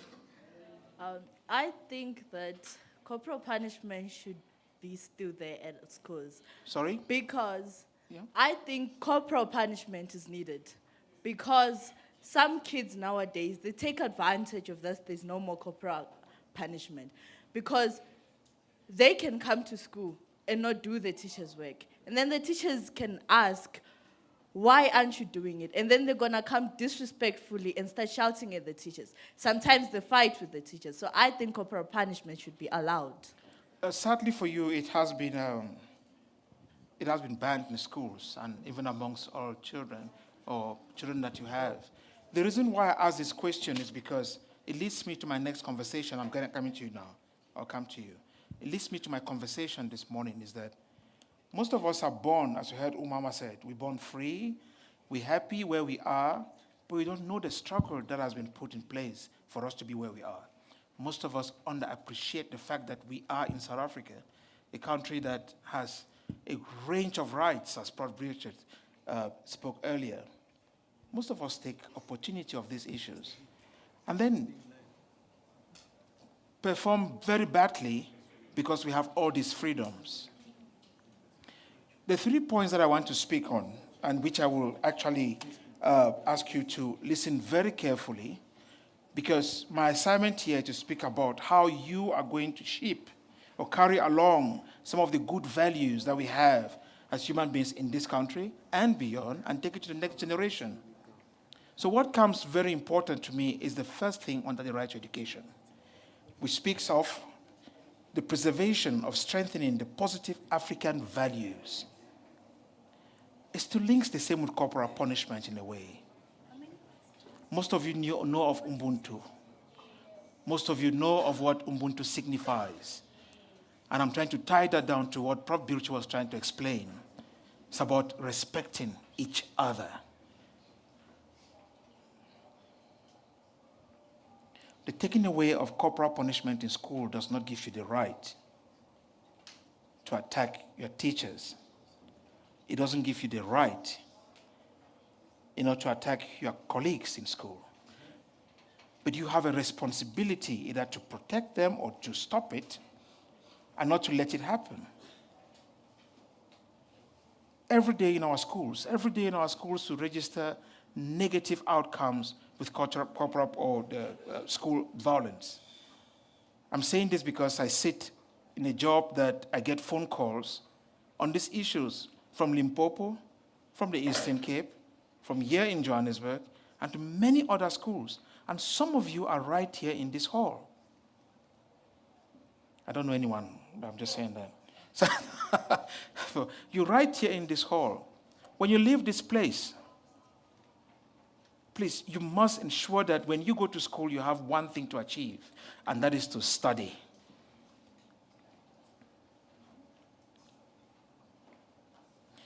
The African Children's Rights Charter, which is an instrument that South Africa has duly ratified, is an instrument which most African countries have ratified.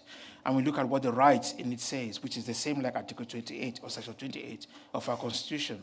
What it says is that we as learners, we as students in school, we have one responsibility, which is to study.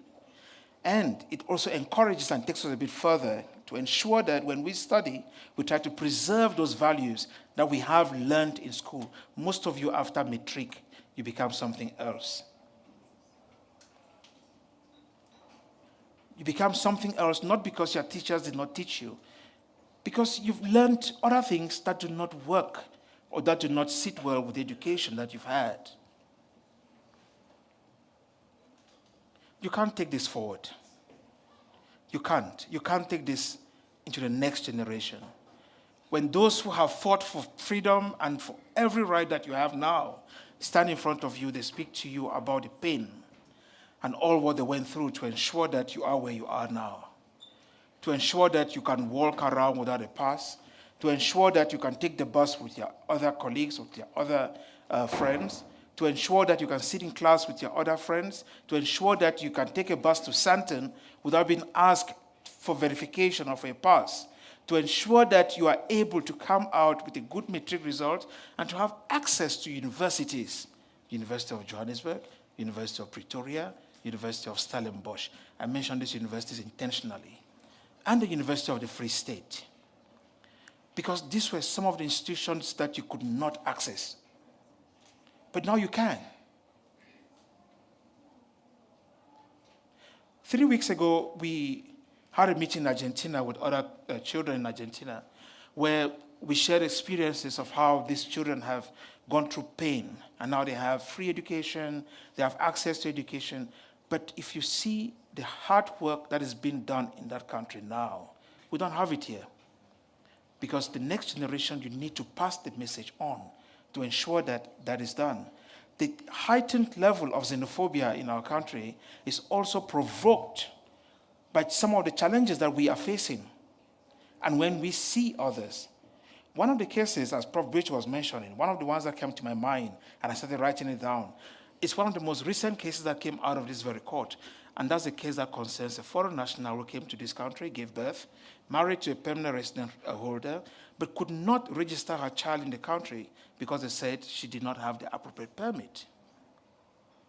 Now, the fear of being stateless, if you haven't been stateless before, if you have your ID, good for you. If you have your passport later on, good for you. You have your birth certificate, good for you.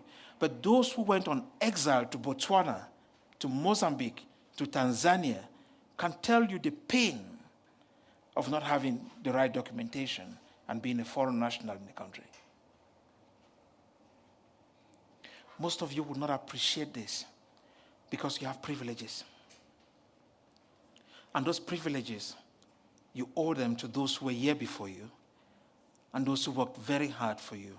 All what they want is that you sustain this.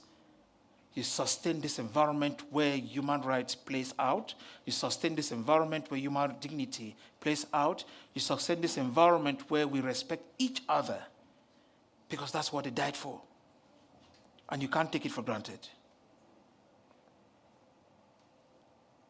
In the coming months, based on what I do, we'll be going around the continent and speaking to very young Africans like you as well, to ensure that the spirit of Ubuntu and what we call respect for each other, that it goes across the continent.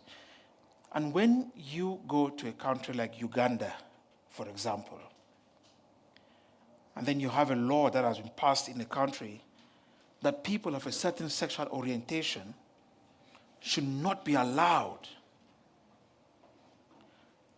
to perpetrate this type of hatred. It can lead to anything. Perpetrate this type of hatred, it can lead to anything. It can lead to anything. You just think for a second that during apartheid, most of us, because of our skin, were not allowed to get into certain places. We felt the pain.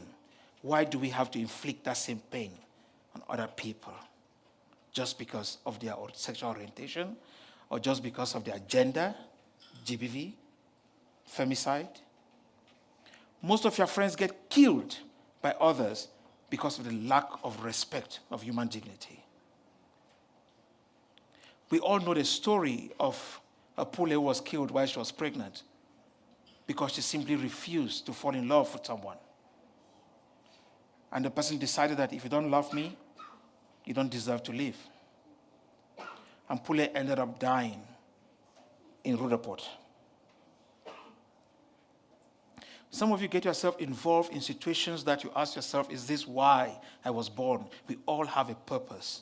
But when we are born in a society like this, where human rights leads the way, where human rights is protected, we have a responsibility to, one, maybe just read and understand what these rights are, and then two, have the responsibility to ensure that we don't violate the rights of others. That we live in a society where love and acceptance of who we are, that should reign. In the next coming years, Umama was here with us. She has written a very lovely book telling us about her life. It's good that she has written a book. Some of us will read it to understand how far she has come. My question to you again is, how far will you go to sustain that legacy? How far will you go to sustain the legacy of respecting each other? How far will you go to sustain the legacy of respecting one another, whether you are short, tall, gay, pink, yellow, orange, or whatever that you want to put into that box?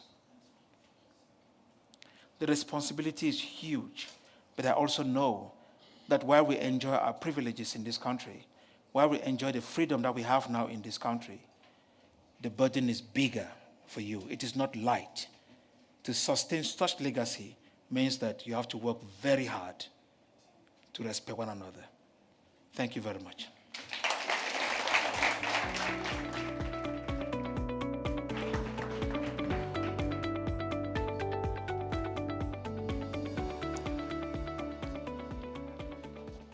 Thank you very much, Dr. Fokola. You remind us of the old man when he said, never again shall it be that this beautiful land will again experience the oppression by one to another. Who said that? Who said that? It sounds like you're doubtful, hey? It sounds like you're very doubtful. What he was saying, he was just amplifying what one old man told me when we spoke about human rights. Never went to school. But he says that what I understand about this human rights thing is that if you can just do right to another person, that is why they call it human right. because you are human and you are doing right to another human. Does it sound understandable? Yes. I think that is another simplistic way of understanding the practice of human rights. Ladies and gentlemen, it is now an opportunity for you to air your views. I'm going to call upon the speakers to ascend the stage so that you can intimidate those who are asking you difficult questions. All right, you're welcome to take seats. I don't know whether Mamtandi, you would have the energy to walk along to occupy a seat.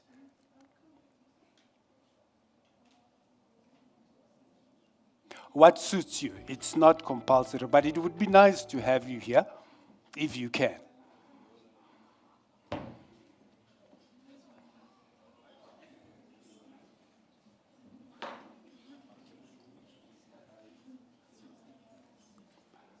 Dr. Fukala, can I also have you on stage? We will have the roving mics roaming. You're going to raise your hand if you have a question or if you have a comment. It will be good if you have a question to direct it to a specific speaker. Say to whom you are directing the question. Say your question as short as possible. They would be able to understand your questions. And if it's a comment, state that it's just a comment, so it would not need a response. This session is not only limited to the learners. We also invite you as adults to ask questions. I'm going to take a round of hands first. And we'll take 2 rounds, 5 in the first round and 5 in the second round. Should there still be a right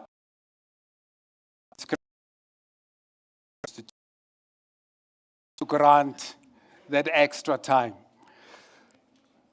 Let us see by hands. From the left of the room to the right, I'm scanning.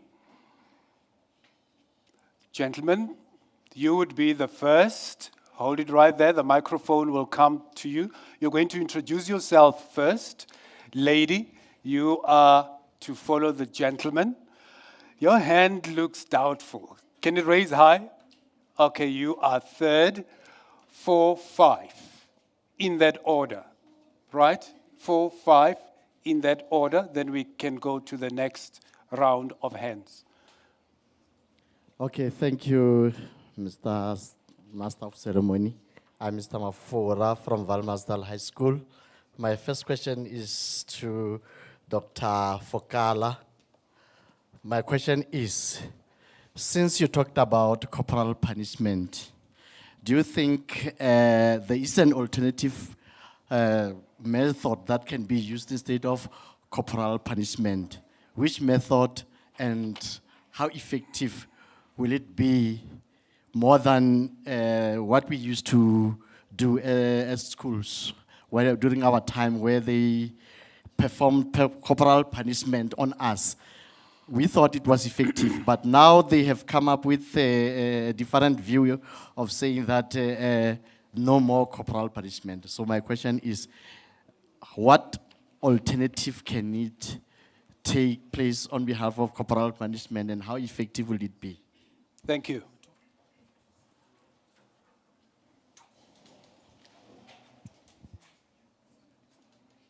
Yeah, please go ahead. You can rise. Oh, protocol is observed. My name is Lesedi. I was asking Professor David if we've made any progress in the human rights violation, like compared from the apartheid era until now. Do we have any progress? Okay. Short and sweet.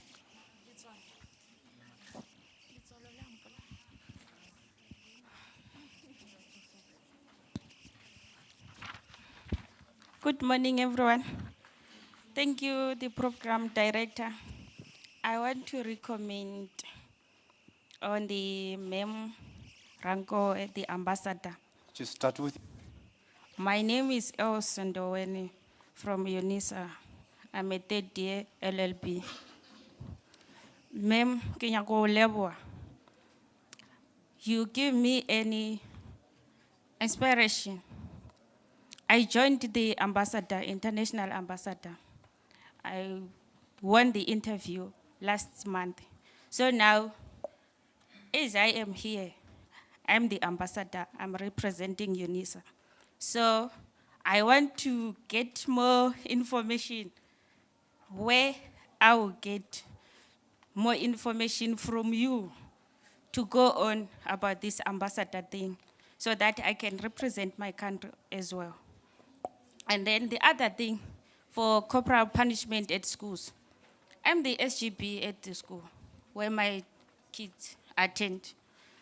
This thing of not punishing the kids is giving the kids a lot of freedom.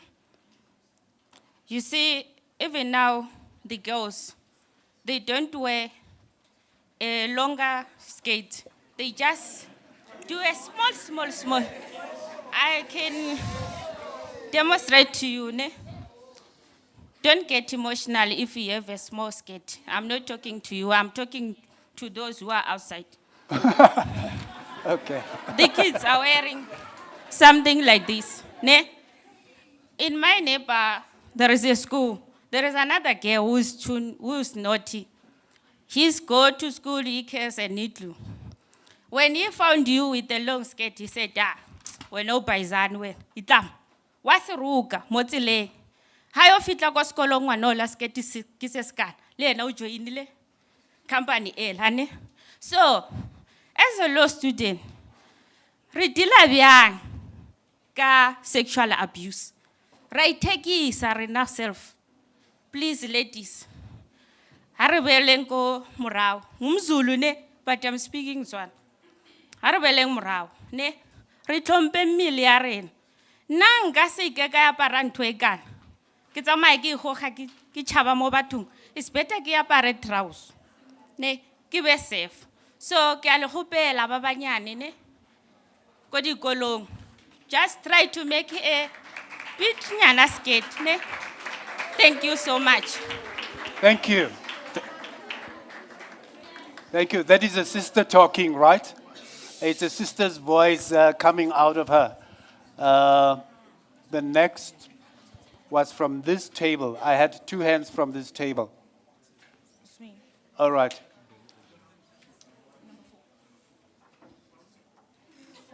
Not in my books, but please proceed.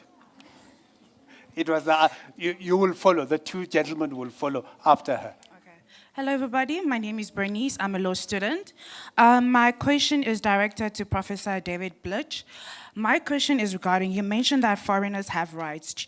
Due to the xenophobic attack, those rights are limited. The reason why I say it's limited is because we have gender-based violence, and we know that the campaign is mostly surrounded in South Africa, but there is a huge amount of rise in foreigners' women. I speak this as I have interviewed a lot of foreign women, and they have gone to police stations, and their rights are not even looked at. So my question is, as the South African Human Rights Campaign or Committee, are there any campaign or committee implemented to give awareness to these foreigners so they are aware of their rights and to empower them? Thank you. Yeah, that's it. Okay, thank you. I believe that clarification will come when the answer is placed, but there is no one on a human rights campaign committee among our speakers, but they do represent organizations and formations that could perhaps clarify that part of the question. There are only two gentlemen that I know around that table who belong to the first round. Or have you traded your hands? Okay, it's you, young man, followed by the young lady. Greetings. My name is Sipuru Nogo. I'm a first year LLB student. and I will actually like to comment on the issue of corporal punishment, which was brought upon by Dr. Elvis Forgal. I believe that, as a law student, I believe that the law rules us all, and there are measures which are put in place to help maintain order in schools. Someone mentioned the issue of students coming to school with knives and things threatening teachers. I believe that that is an issue which can be dealt with by the law, since we know that each individual has a right? And according to the Constitution, I believe that corporal punishment will only oppress students, learners, since they're not students, learners' rights. It is against human rights. And I believe that every right has a limit. So if there are measures which the Constitution or the law has already put in place to help prevent all of this from happening, I think that has to be implemented. And the law is the only body of rules governing human behavior, and if necessary, enforced, we believe, but this concept is saying if necessary, right? So I think corporal punishment must not even be an issue which we try to engage with. Yes, thank you. Thank you. And over next door, give the lady next to you. Thank you. Revolutionary greetings to the House at large. My name is Noluthando Kabinde, and I am from Mamelodi High School. I have a comment, or rather than an answer, to Dr. Forgal. First of all, corporal punishment is a physical punishment which is intended to cause physical pain to a person. Highlight the word physical pain. Corporal punishment is violence. Corporal punishment basically influences and implements that solving things with violence is correct. So if we were to reinstitute corporal punishment, we are basically teaching children violence. And that will tell them that if a person does something wrong, you solve it with violence. So it should not be reinstituted. Thank you.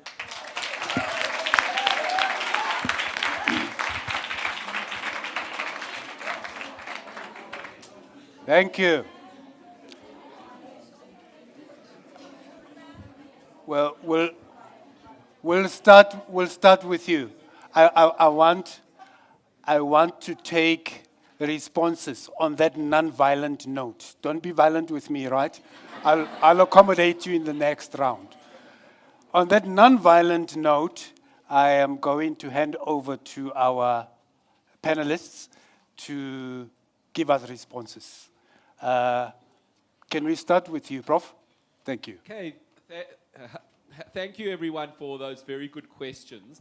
I'm going to, I know there were different ones. I'll just say a few things, and some of my panelists will answer as well. I agree with what was said, that you're obviously a very good debater at the back about corporal punishment.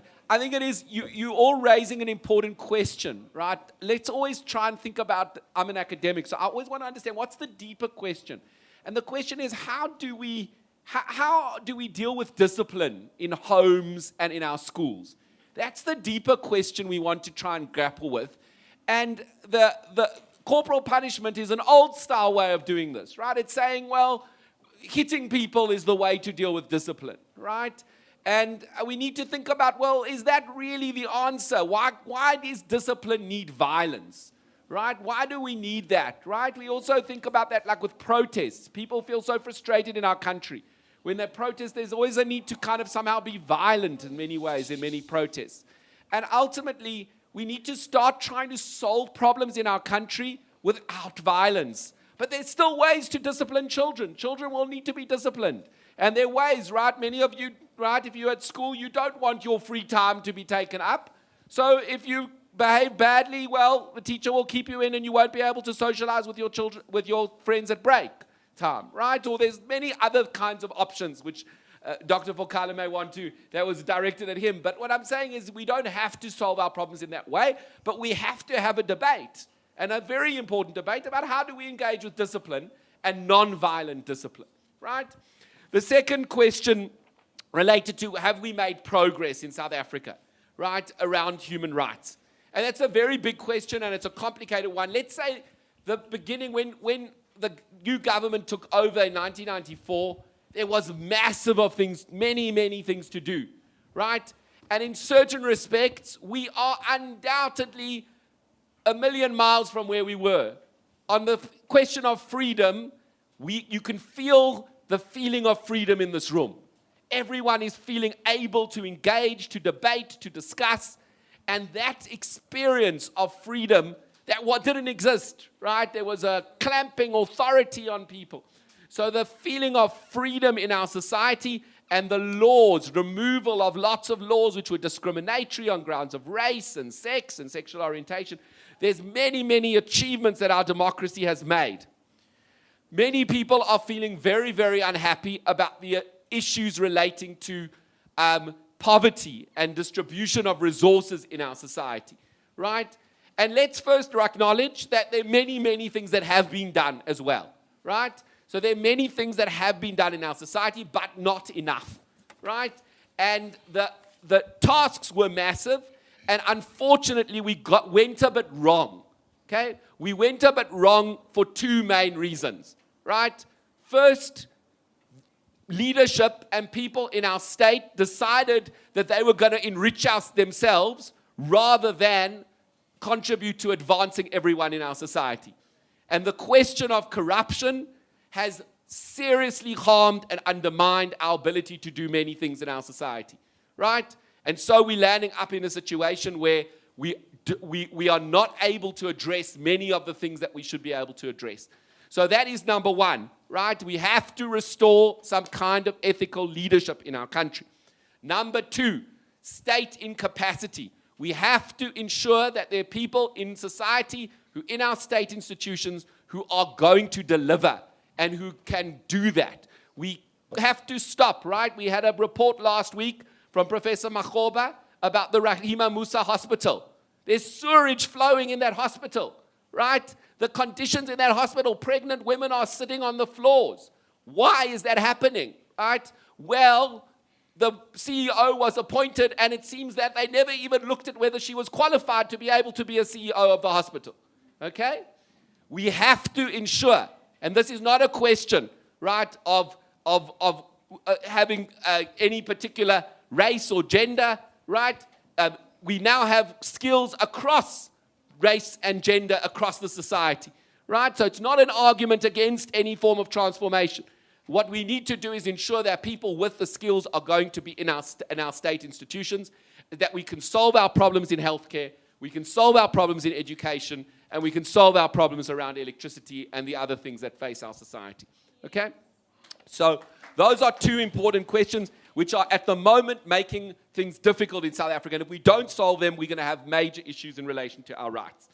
Okay, I'm going to hand over to others. Just there was one, I would just want to say one thing. I don't think people should be discriminated against about the dress that they wear. So that's the first thing. People must be able to choose what dress they wear, right? And it's no excuse. Men must behave themselves, right? Right, so it's... So if a woman wants to wear a shorter skirt, a man cannot say that gives me an entitlement to do anything to that woman. Okay? That's absolutely wrong. I was asked about foreigners. The situation of foreigners in South Africa has been very bad, right? A lot of the things, right, I experienced it even myself, right? I'm married to a foreigner, and we went to Home Affairs. And I could not believe the treatment that was accorded to foreigners in our country. It felt like old apartheid days, okay? That is really, really bad. And as you raised, I think it was raised that foreigners cannot get the police to take seriously their issues. They can't get proper, often, health care in society, right? Education for their children, and their livelihoods are stopped, right? People are attacking shops and various things, etc. So that is outrageous, right? We heard from our hero and ambassador here, how the countries of other parts of Africa provided shelter and care for South African freedom fighters. Why are we now treating our foreign people who come to us from other parts of Africa where there are terrible wars and there's famine and there's poverty? Why are we treating people in that way? It is unacceptable. And there are organizations, that was the question that was asked to me, there are organizations that do this. I know of the Refugee and Migrant Rights Consortium, for example, one of them. But if you're interested in that, we can find the right organization to engage. The rights in our Constitution, almost all the rights apply to everyone. Something like the right to vote applies to South Africans. So there's some rights that are only for South Africans, but almost all the human rights apply to everyone. Okay? And the last questions were about corporal punishment. So I'll hand over to my fellow speakers. You want to take first? Okay, yeah. Thank you, Prof. Does you hear me? Yeah. So I wanted Mama to speak first, but she said, no, I should go on. Is that fine with you? Okay, then. Yeah. Can you do a little bit? Okay. Yeah. Yeah, okay. Talking about corporal punishment, for me, you can't hear me, ma'am? Oh, okay. To get it closer. Can you give us a bit of volume on that microphone? Oh, swap the microphones. Let's swap the microphones. Dr. Fokala, you can use this one. Yeah, but I think I have this fancy thing on my ear. Okay. Right? Yeah. You are fine. Okay. You are fine. Yeah, can you hear me now? This will be yours. Yeah. I was brought up in a village, and my parents were quite strict, actually, especially my father. If you do something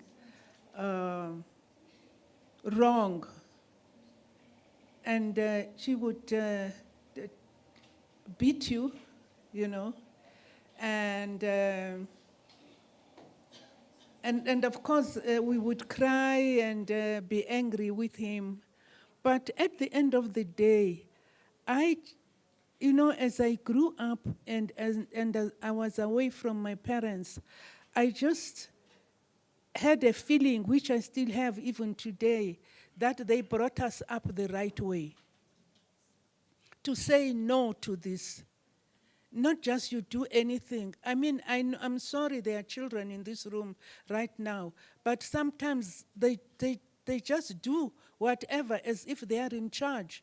But it is not like that. You have to learn and learn every day, because one day you will be away from those parents and you will have to do the right thing. That is so, so important.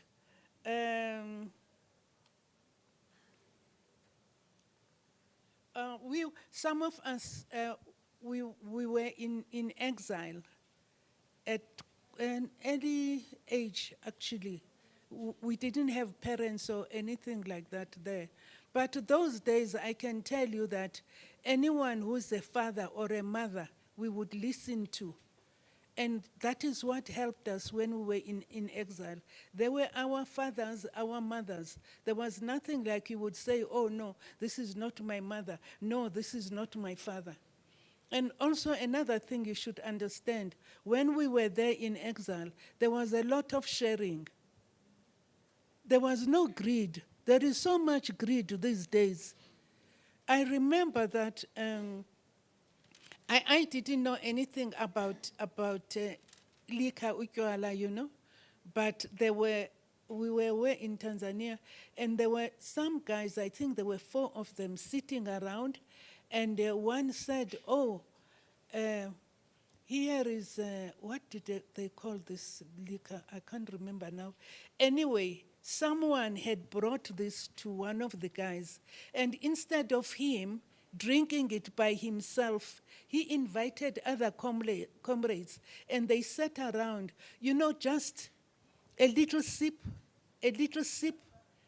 and discussing politics about their own country. And that's what, you know, that's what we call sharing. as I say, it's no more there today. It's too much greed. So you, the young generation, please, please, this should stop. It's not everyone who is rich. This is a rich country, but being a rich country, it's not everyone who has got bread every day. So the sharing, let's learn to share. Let's learn to love each other. I'll give you another example. When we were in exile, we had no clothes. We were getting old clothes from Europe. And then after every 2 months, you were only allowed to pick 2 things. You wash them and then your size. But if I've been appointed to go and speak somewhere, those who were the same size as myself would wash their clothes and give them to me so that when I'm out there, I'm able to change. And when I get back, I will wash those clothes and give them back to them. And that was sharing those days. But now it pains one when you can see that there is no sharing. It's just greed. It is just greed. And you, as young people, please learn to share. Learn to study. This is your time. Education is so important. You would never succeed actually in life without education. I see you guys in your uniform there. Of course, you look beautiful. You can walk around and shake, but yeah, but what is important is your education, please. So I'm with you in all this, yeah. Yeah, but as I was saying, during the liberation struggle, what was important to us was education. Our father was Oliver Tambo. If you read the books, Oliver Tambo was our father. He was our father, really, a good man. Let's listen to the elderly. They will teach you, put you through the right way. Thank you. That's it from me. Thank you. Now, let me be very quick on this. The first thing is that you ask about alternatives, of what are the alternatives from corporal punishment. So there are different ways of meting corrective measures on a child. There are so many ways, and one of them could be just through talking, telling the child what is good and what is bad. One of the biggest problems that we have as parents now, or as uncles, aunties, is that we have poor communication skills with children. Children have a different way of listening. They have a different way of paying attention. What we don't have is patience. We don't have the skills of moderating our own ways of doing things to meet their own ways. And in that way, the communication or there's a communication barrier, or the communication is broken. And are we good? Okay. And then we are unable to pass that communication. But there are different ways of doing that, which I'm really hoping that we'll be able to take that through. I am working on the theory, which I want to share with all of you, how to link corporal punishment to GBV. And the reason why I'm doing this, while I'm working on this, is because I think there is a link. I don't know exactly where it is, but I think most of us who are beaten, or who were beaten, we tend to transfer aggression when we grow older. And that is what, for me, should stop. Because if that is stopped now, I have a very strong feeling that hatred and GBV will be stopped. I have a very strong feeling, because we are human beings, and in our nature, we know how to offload. We have it in our nature to offload. When you are beaten from childhood, you nurse that aggression, and then when you grow older, you take out that aggression on the next person, the weakest person, or the person who is a bit different from you in one way or the other. You take it out.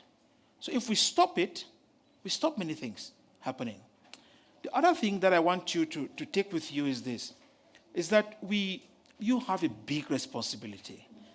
And I'm not even jealous, because it is so huge that if you are unable to transfer this knowledge and patience and ability to ensure that when we go further from here in the next 50 years, 10 years, or maybe next 10 years, 20 years, that there is common respect among each other, then you have suddenly or maybe technically failed. Because what they wanted for us was this freedom. They have achieved it. What they want from us now is to sustain this freedom and respect for one another, which is the burden that you have. And I hope you keep it. Thank you.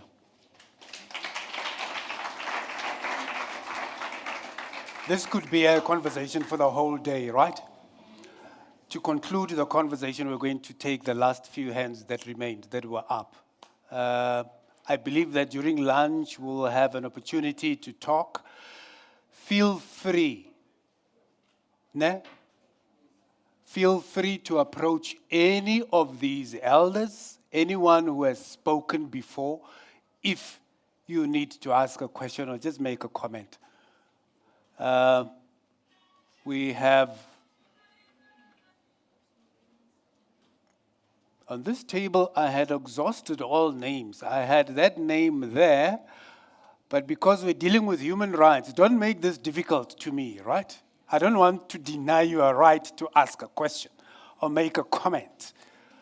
But if you had before, can we share the rights with others? I know you've got a very beautiful comment there. I'm going to touch the ones that are going to speak. That is one. You are number 2. You will be number 3, number 4, number 5, number 6. We cut it there. When started clockwise from my left, and I panned through, and there were no hands. And now you're making it a little bit tiny difficult for me. Okay, we'll see if the judge in the court does grant us extra time. I do note your interest and appetite and appreciate it. Let's start with those hands that I had this side. When we speak of rights, one of us will always be wrong, and the other will be hurt. My name is Israel Domingos, and I'm a third-year UNISA law student. And it's my third year now. I have more questions than answers. And most often, I tend to question and doubt that which I actually study. I have one comment and 2 questions.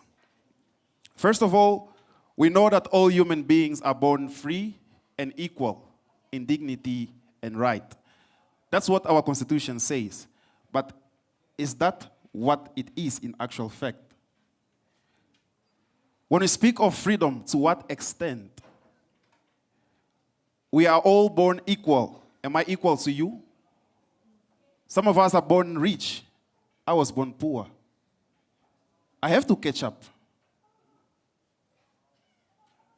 So to what extent is that being applied? Today we speak of people against, beating students and what's so not, what's so forth. But we forget that people who actually that are against such rule were actually beaten to be who they are today. Today, just look at our pass rates in school. It's decreasing. 30%, 40%. I ask myself, is education getting tougher or our education system becoming more lenient? But then at the varsity, they require 60%. Goes to tax, UP. Anyway, let me go back to the questions I have. I thought you are done already. Okay, thank you very much. Given the different rights which all humans are entitled to, and the different values and morals that define each of us, my question is as follows. Which or what should be upheld, and what weighs more, rights or morals, specifically African morals? That's the first question. My second question is, should human rights be applied retrospectively to coincide with morality and culture, or to meet with the ongoing changing society of today? Thank you. Thank you, sir.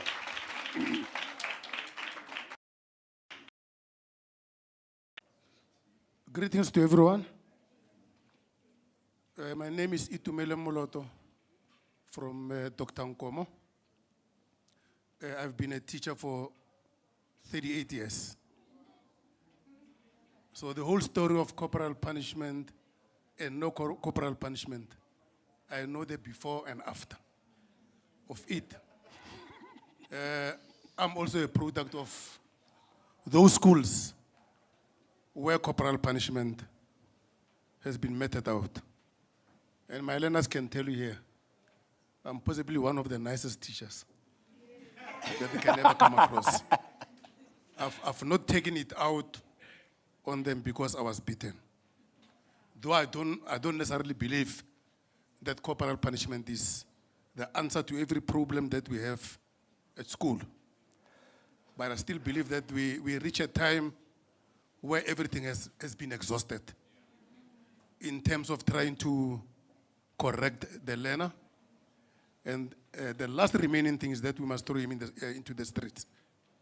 And then tomorrow we'll be picking up other problems. So yes, it looks like violent, or it is violence, but there are other painful things. The emotional trauma that some of the learners take us through. I've not been wearing a tie for almost 25 years because one of the learners nearly tried to throttle me with a tie whilst I was trying to correct him. So you must also bear with the teachers what we are going through. But one other thing is, from what has been said, we've got the right to education and the right to everything. It will just be a comment. And I risk losing my job for what I'm going to say. But I'll say it. Anyway, I'll be going on pension very soon. I'll just say it. Basically, there's no education here. The standard of what we are supposed to teach these learners has dropped dramatically. And we are trying our best to be able to assist them. I'm having a class of, they can bear witness to me. 20-something years into democracy, a class of 74. 74 learners. Here we are talking about the CEO of Rahima Musa, the CEO of that hospital, and so on, being taken to task for conditions that are unbearable for patients. We are having classes of 74. The average class in our school is 58. And we are expected to produce quality. Lastly, from my part, the debate has been going on that we have a very beautiful constitution. It looks beautiful. In Setswana, it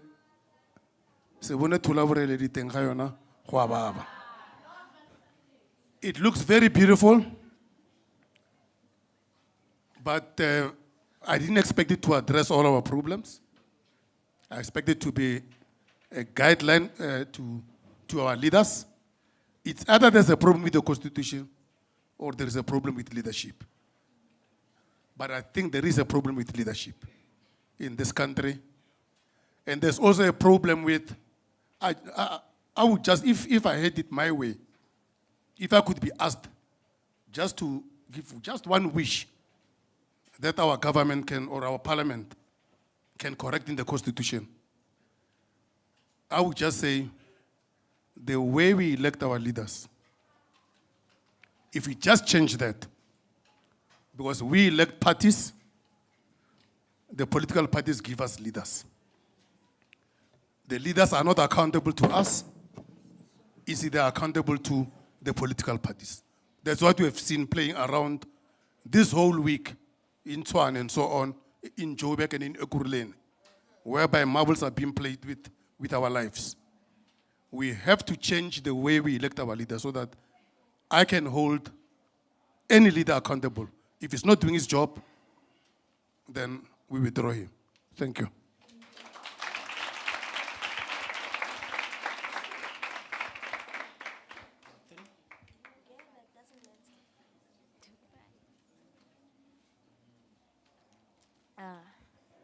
Greetings to you all. My name is Nao Mabue from Positive Vibrations. It is my right to receive education. Oh, my question is dedicated to Professor David Breach. Then, it's my right to receive education. It is also my right to access adequate, innovative, and vocational learning that prepares me for the future ahead and equips me to compete. When you compare a township school with a suburb school, they are more privileges and have access to information, to quality education.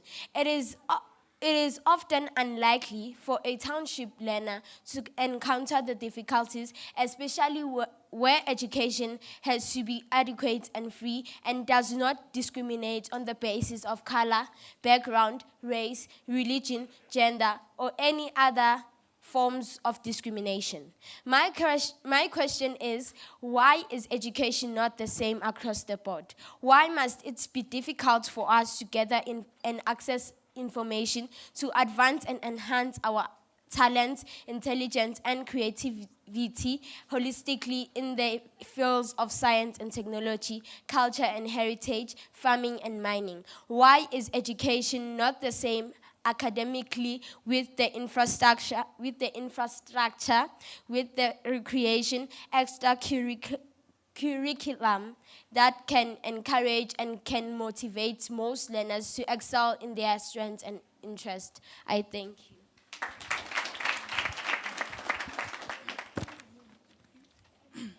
Greetings to the house at large. My name is Shatlade Khapula from Positive Vibration. I have a question dedicated to Professor David Breach. If education was my human right, why is the right to education is constantly violated by peers and teachers who do not respect the real and responsibilities to my education rights? How can you better assist teachers to come ready, looking forward, calling to dedicate their time, acknowledging and ensuring that a girl or a boy child is inspired and motivated to access the future? How can we capacitate teachers and learners to value and respect the rights of others, not to discriminate or to humiliate your contribution? Do you think this will help us to fight bullying and other social ills that take place in a learning environment, where we are not judged according to the color of our skin, race, age, or our sexual orientation? We're actually looking forward to learners and looking forward to become better futures as learners. Thank you. The appetite seems to have increased. I don't know whether you have time pressures. I see that. Greetings to all. My name is Palesabalui from Mamelodi High School. I have a comment. I think corporal punishment should be implemented in schools because as a learner, I see what we go through. Teaching cannot take place in classes because of those disrespectful learners, and teachers have no control over them because they try and talk to them, but there are no changes.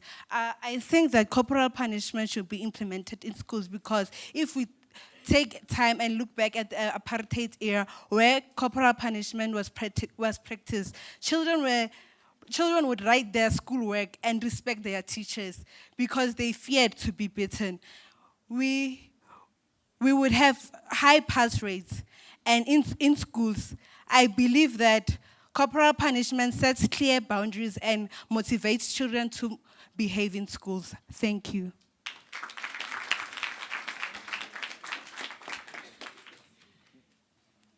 Hi everyone, I'm Neoletswalo from Valmansdal High School. I just only have one question for Dr.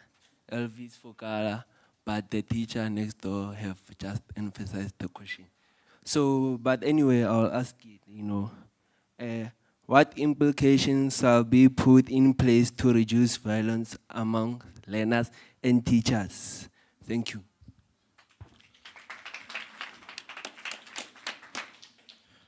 Good day, everyone. I'm Prince Malomane from Valmansdal High School. First of all, I'd just like to comment on the issue raised about corporal punishment. And in my opinion, or in my view, I contradict with what Mr. Fokala said. Or rather, let me just comment about my opinions. First of all, corporal punishment is something that should not be condoned, because of today we are facing issues such as gender-based violence, which is something that is like a corporal punishment has a hand regarding this issue. Why am I saying this? Is because of at schools, our mothers, our parents were beaten with sticks and whatsoever. And that grew among our teachers, and it was a sign of like, it was now seen as like a way of living, you know? So it promoted gender-based violence, and I contradict with how it is.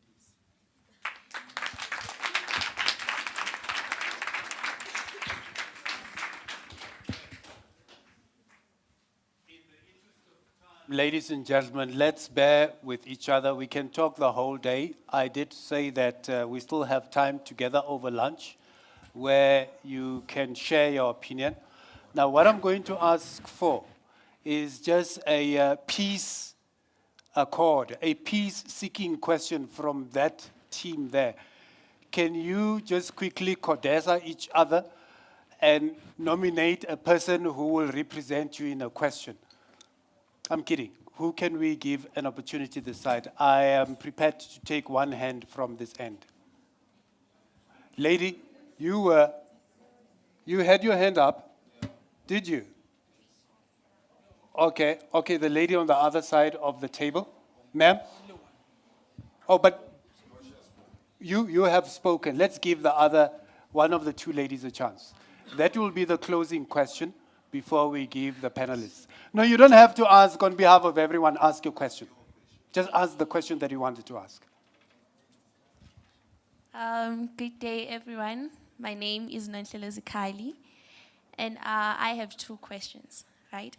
My first question is, in a country of filter bubbles, disinformation campaigns, and the loss of epistemic shame, is it feasible or practical to reclaim a public realm grounded in intelligibility? That is my first question. My second question is, in a country where the law is often broken with impunity, without shame, should we seek to renew commitment to the law, to the rule of law at scale? And if so, how? Thank you.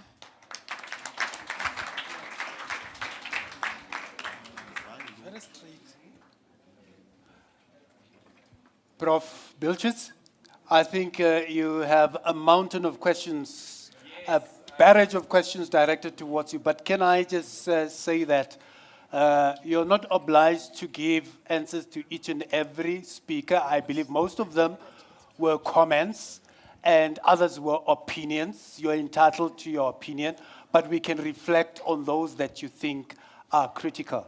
And also, I am going to request that if we could be summative in our responses, I would really appreciate it.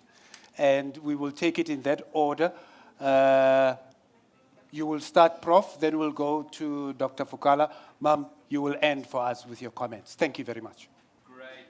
Thank you very much for many questions. And as was mentioned, I won't be able to deal with them all in detail.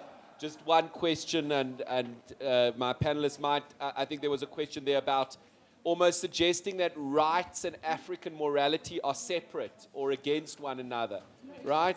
And I'm actually teaching, I'm teaching some of this at the moment in my LLM in human rights. And some of you might be interested in a book by the advocate Tembeka Nqukaitobi, right? And he wrote a book called This Land is Ours. And in it, he traces the fact that the fight for rights is not a European invention.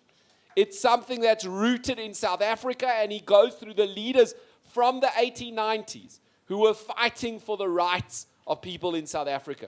So the idea that somehow rights and African morality are opposed to one another, one can have a debate about that, but it's not necessarily true or accurate in terms of the history. And if you want to also have a look, there are quite a lot of discussion in African philosophy about this. And I would recommend someone like Kwame Jeje. He's a Ghanaian philosopher, phenomenal philosopher. And he argues and shows how one can argue from an African perspective for the compatibility of rights and how, in a way, African societies and communities don't make sense without rights. So I think that's one of the things I wanted to say in relation to those questions. There is a question you also raised about how does one deal with older traditions. And this exists not only with African tradition, it exists with Islamic tradition and Christian traditions and Jewish traditions and Hindu traditions and a rights culture. And it's complicated how they interrelate. And just to tell you a case that happened at the Constitutional Court, it was a case of Bear, right, that dealt with the fact that in traditional African customary law, the older male child would inherit, right? And the individual who died didn't have an older male child, right? And there was also a question of what happens where there is an older male child and there are also women and the other children exist, right? And the Constitutional Court said, well, African customary law has the resources in it and we need to develop it in light of the Constitution, right? To be able to recognize that women also need to be able to inherit. And so we need to develop the law in that way. Okay, so it's a complicated issue of how one engages with traditions that go back a long way. Of course, in South Africa, African customary law was not treated with respect. And now there's a new society in which we need to treat it with respect. But we have a Constitutional Court that tries to balance that respect for the traditions that exist in South Africa with also the human rights culture that we're trying to build and try and bring them together. There were quite a lot of questions directed to me about education, and there was a moving discussion by one of the teachers.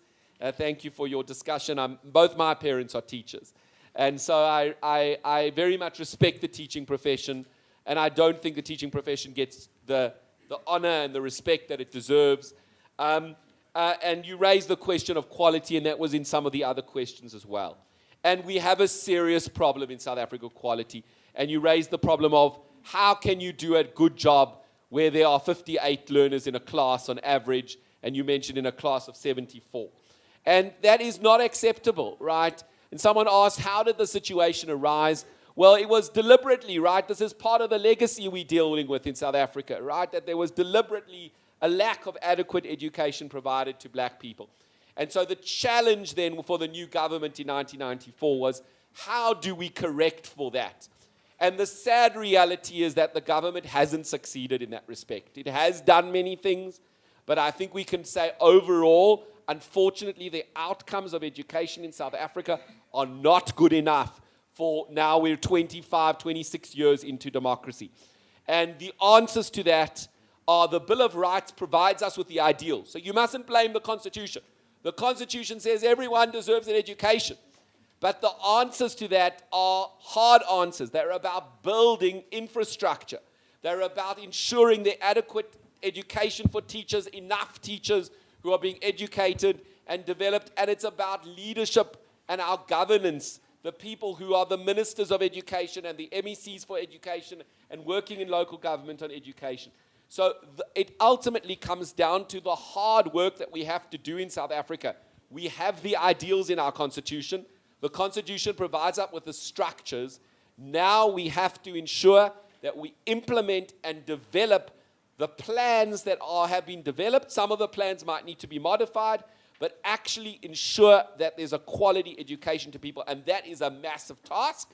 It's a task that's going to take a long time. I don't think enough has been done. I think there have been policy mistakes that have been made. I don't think enough has been done in the last 25 years. But we now have to correct. We have to say we're not accepting it now, and we want a correction to take place. And that correction is going to take time to make a difference. But we need to be able to say that the child that enters a township school today and a child that enters in 10 years' time, the child in 10 years' time is going to be better off. Okay? We need to be able to find that.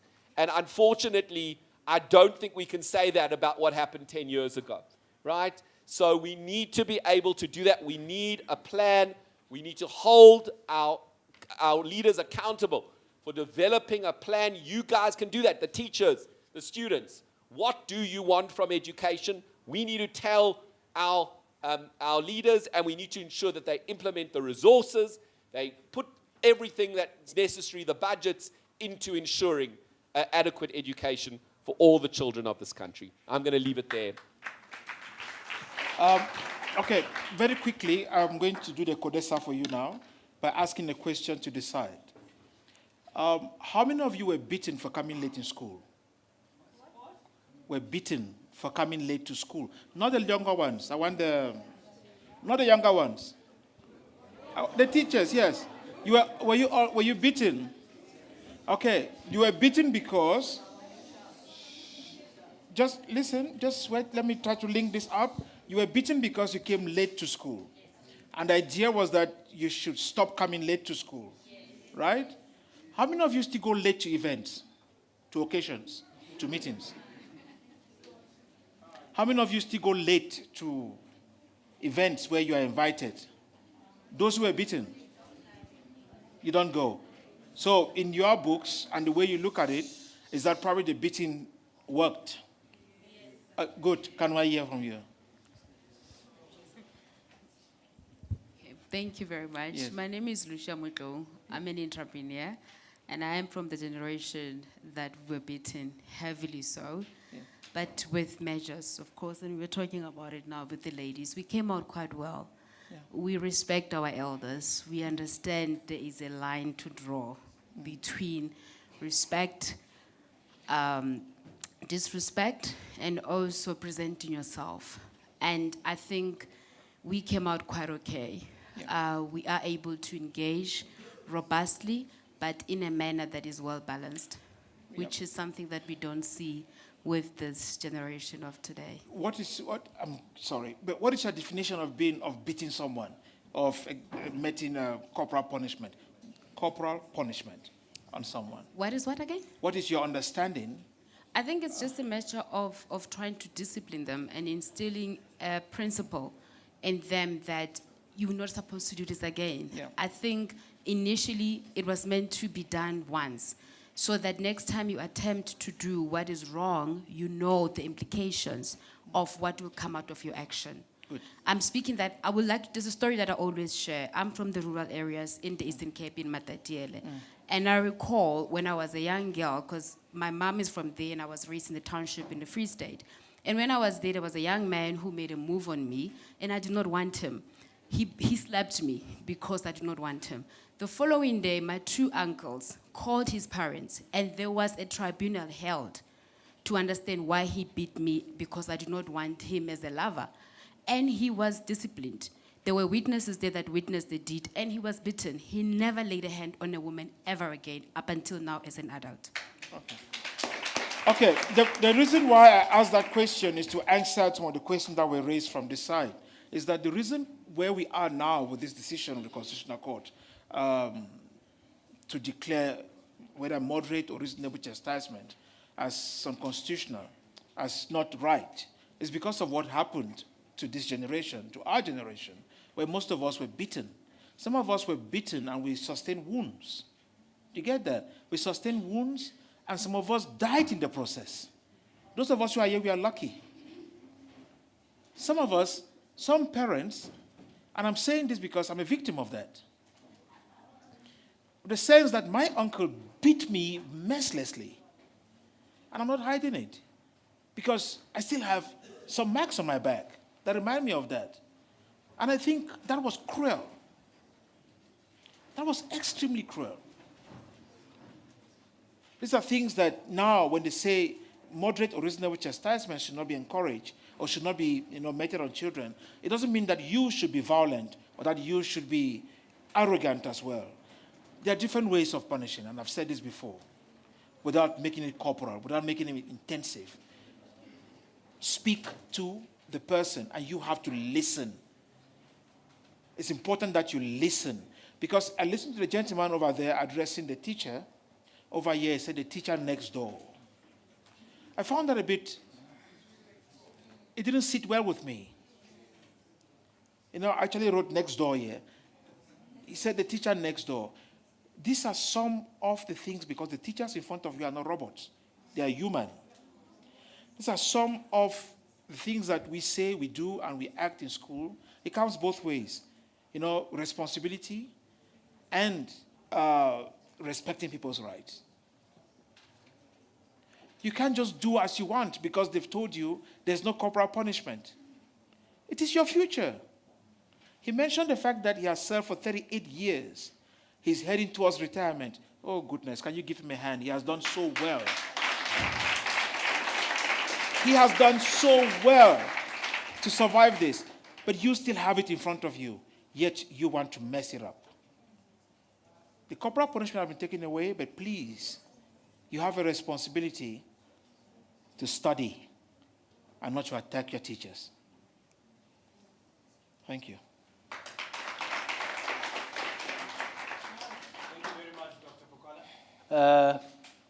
Ambassador Rankwe, your parting shot to all of us, please. In summary, thank you. Is there a microphone nearby? Thank you. I think he has said it all, and I don't want to be repeating things. But really and truly, I think that corporal punishment is not the answer. Not at all. It shouldn't be condoned. You know, then there is violence and trauma. You know, all these things.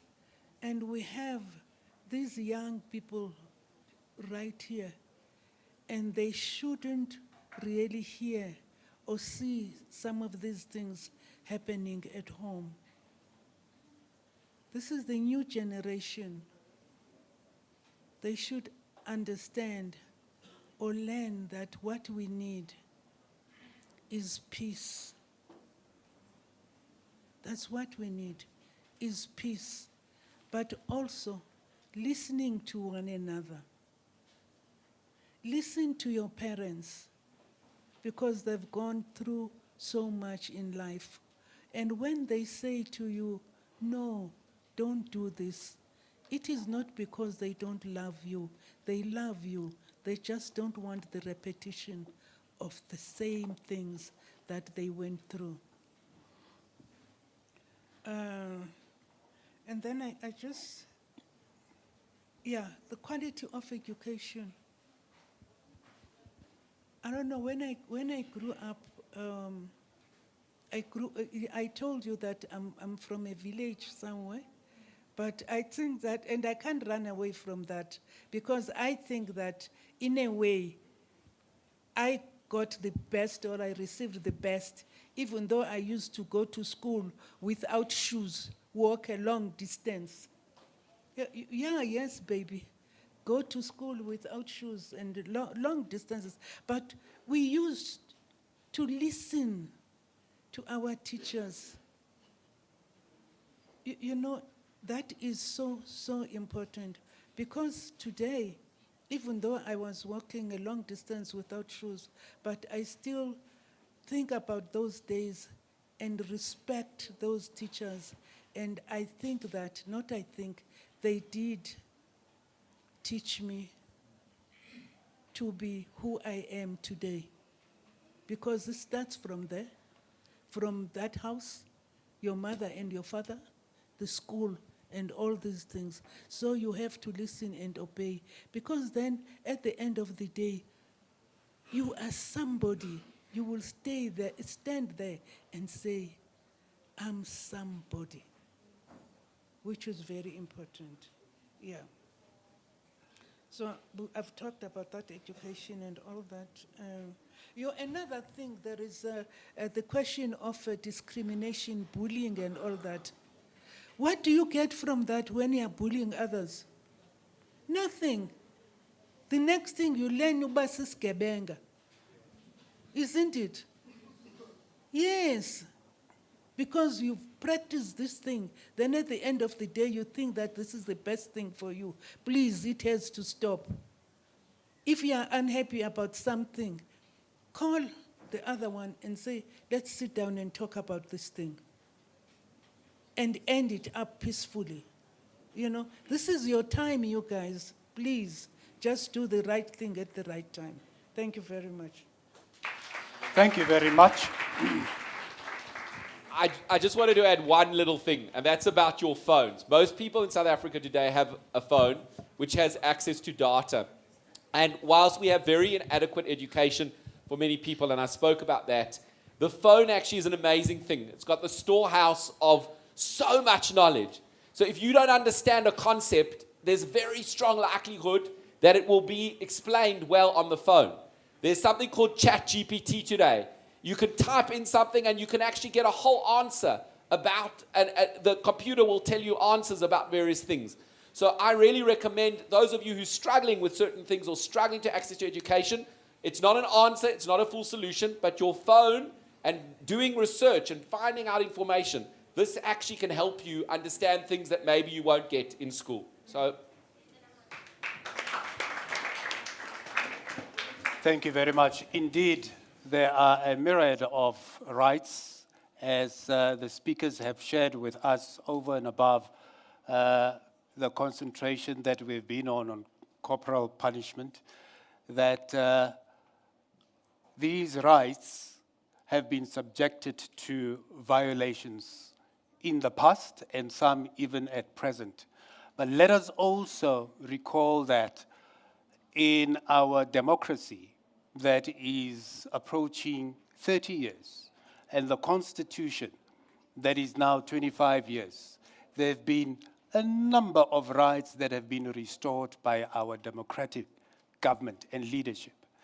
And it is today that you and I can sit eye to eye and be able to discuss certain things that were totally not even to be heard in public spaces. So I would like us to balance the scale that inasmuch as we look at the violation of rights, we should also appreciate that we live in a world, in a country that has restored our dignity as black people, as human beings, as citizens of this country. We are led towards the vote of thanks. Let's give our panelists and our keynote speaker a big round of applause as they go down the stage. Thank you very much. As they ascend the stage, I would call for other people to come onto the stage. I hear a no.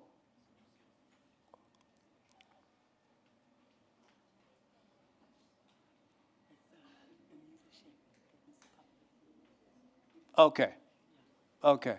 I'm being guided here by the other young leaders that are surrounding me, that we had, for this discussion, postponed a musical item, that we will use that period just to stretch and enjoy the music of Langa Mavuso.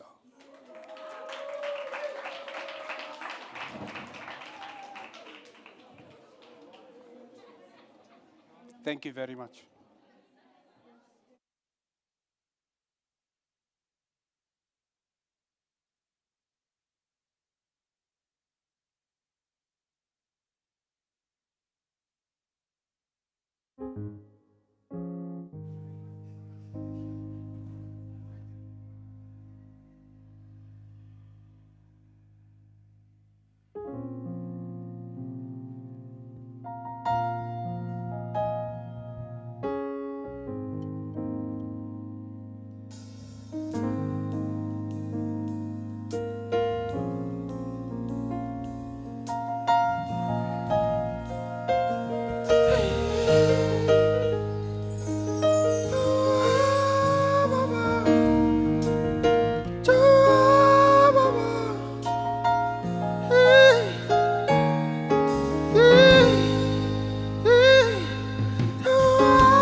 hear the darkness creeping, the darkness of the night.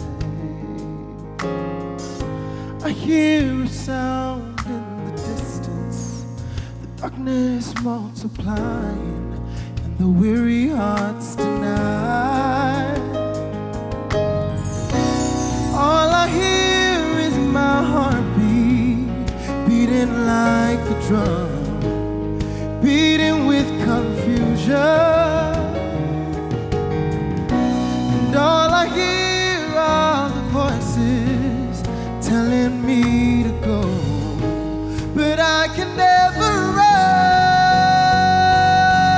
'cause in my African dream, there's a new tomorrow. My African dream is a dream that we could follow.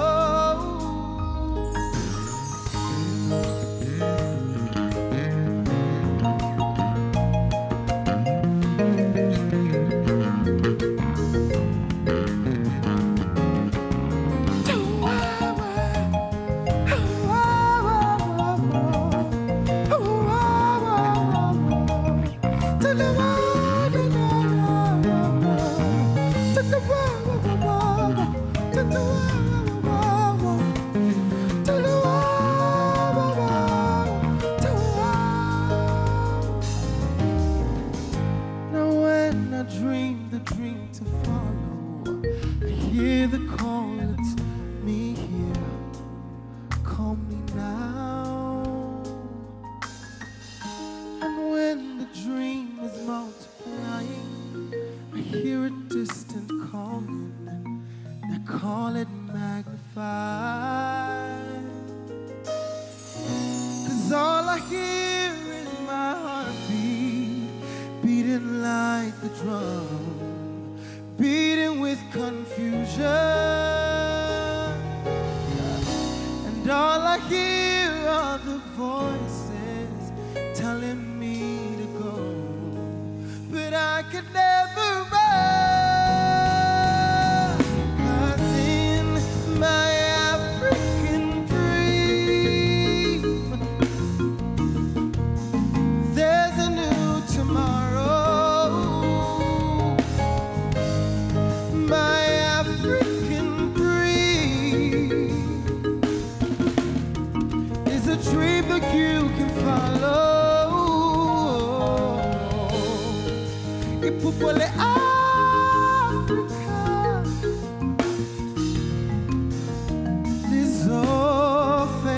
lizofezeka. Ipupole Africa is a dream that we can follow. Thank you so much.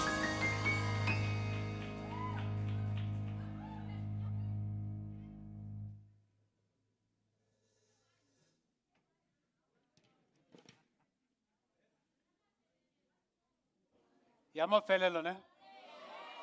That African dream ended too quick. All right. Okay. A bonus one. Give him a round of applause. Thank you.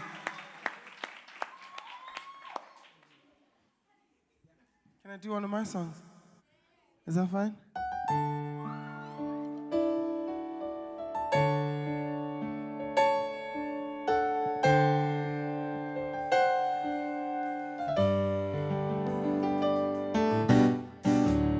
Stormy Sunday blues rolling round the room. It seemed to hide your smiles with diamond colored hue.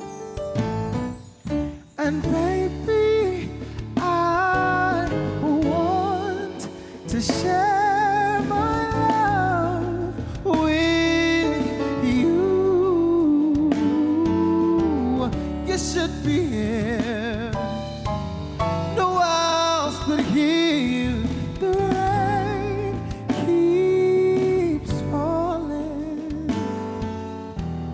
You should be here. No else but here. The rain keeps falling. Morning rose with gloom and eyes that dark in color blue. A ray of sunshine in the shade, and I promise that I'll never leave you. I'll save you from the heavy clouds, 'cause memories, they don't fade, fade. And baby, I want to share my love with you. You should be here. No else but here. The rain keeps falling. You should be here. No else but here. The rain keeps falling. Falling, falling. Oh, the rain keeps falling, falling, falling. Oh, the rain keeps falling.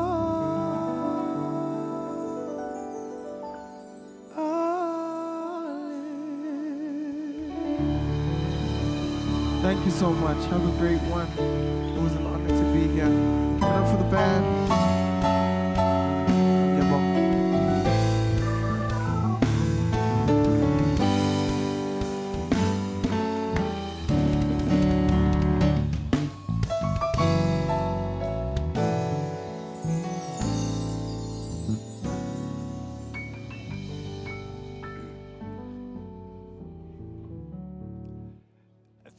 Thank you very much. I thought that you want to start my song now, but we'll do it after lunch. Wow, his suit matches his voice, right? Oren, do you know, where have you seen a suit matching a voice? But it's a beautiful voice. Thank you very much for that beautiful rendition. I am now going to call on stage, as we are concluding, the chairperson of the National Heritage Council, Mr. Neluvarani, and the chairperson of UNISA Enterprise, Ntatele Secha, and also the CEO of the National Heritage Council, Dr. Lukwareni, to come on stage. And as they come on stage, gentlemen, as you're joining us on this stage, I'm going to make a quick announcement that at the National Heritage Council, there is a value that reigns supreme, and that value is Ubuntu, Butu, humanity, which is part of our African philosophy integrated in the principle of humanity.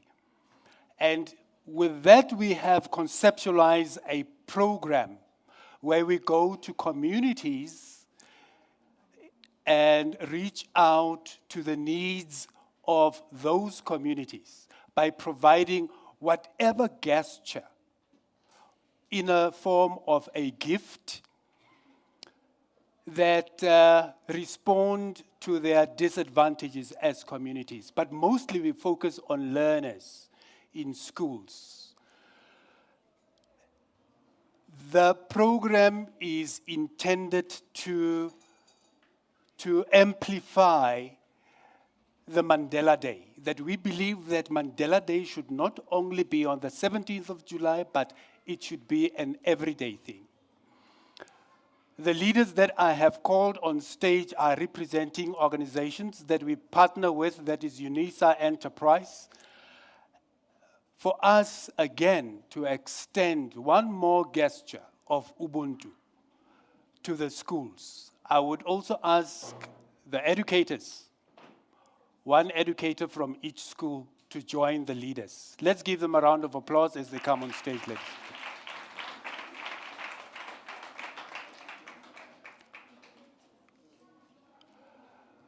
When the team from the National Heritage Council and UNISA Enterprise interacted with the schools, we wanted to know what would best serve their interest.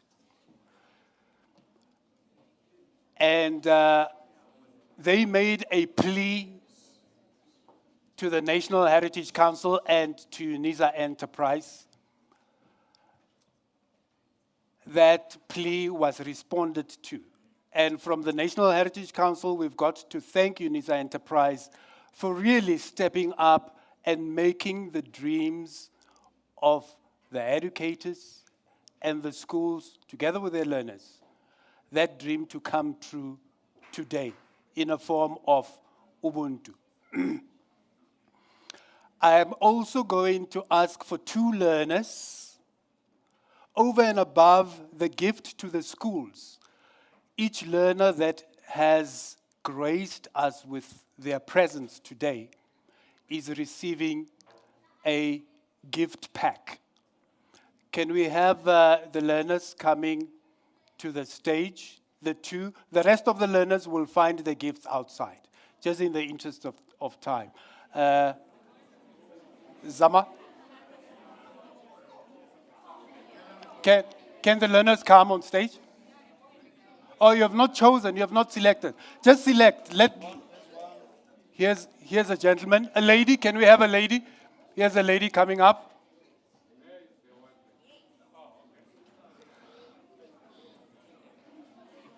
All right, Zama, can you do your thing, please?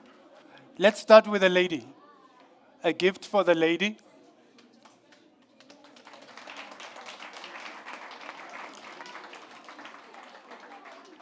Can you just show, just give them a wow with every item. Another one.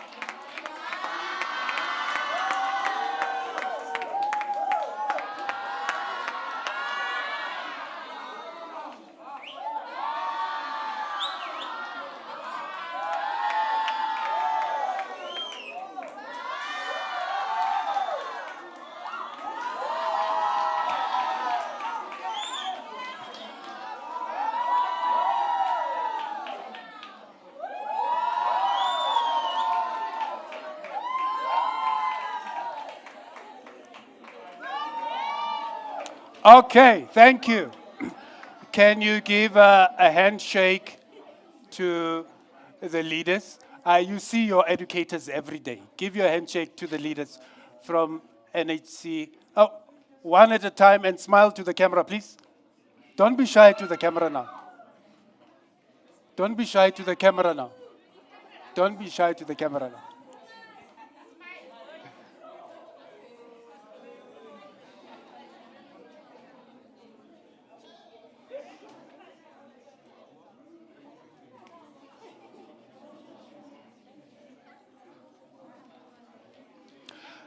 Thank you very much. The learners can step off the stage. The learners can step off the stage. Thank you very much. We're going to request for the big gifts that go to the schools. I'm not even going to describe them. Can we bring them onto the stage? Onto the front of the stage. Let's just roll them up.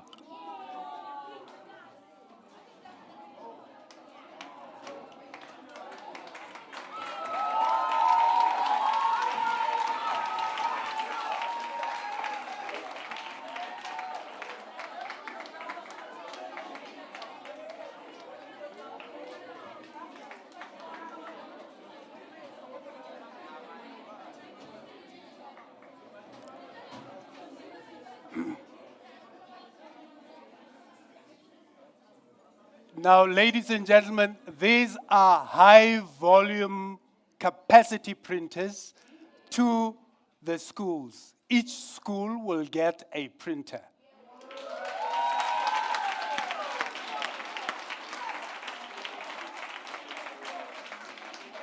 And we've got to thank the educators for dedicating their extra time that they would have been spending with their families during this recess, that they were able to get you together and find you such opportunities. Educators, can you stand behind your Ferraris?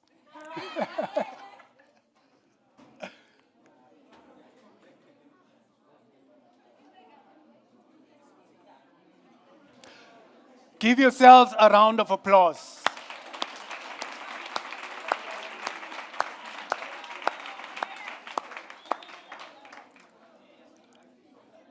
Dear educators, can you give a thank you handshake as you come to the stage and back to your seats? And don't be shy to the camera, right?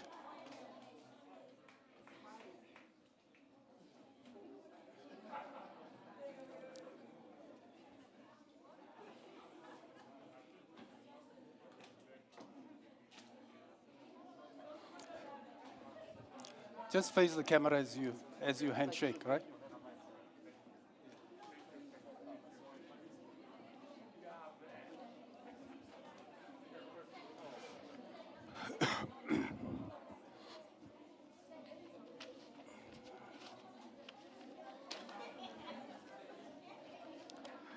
In front of a teacher in a classroom. You get educated everywhere. Professor Belchitz mentioned Chat GPT.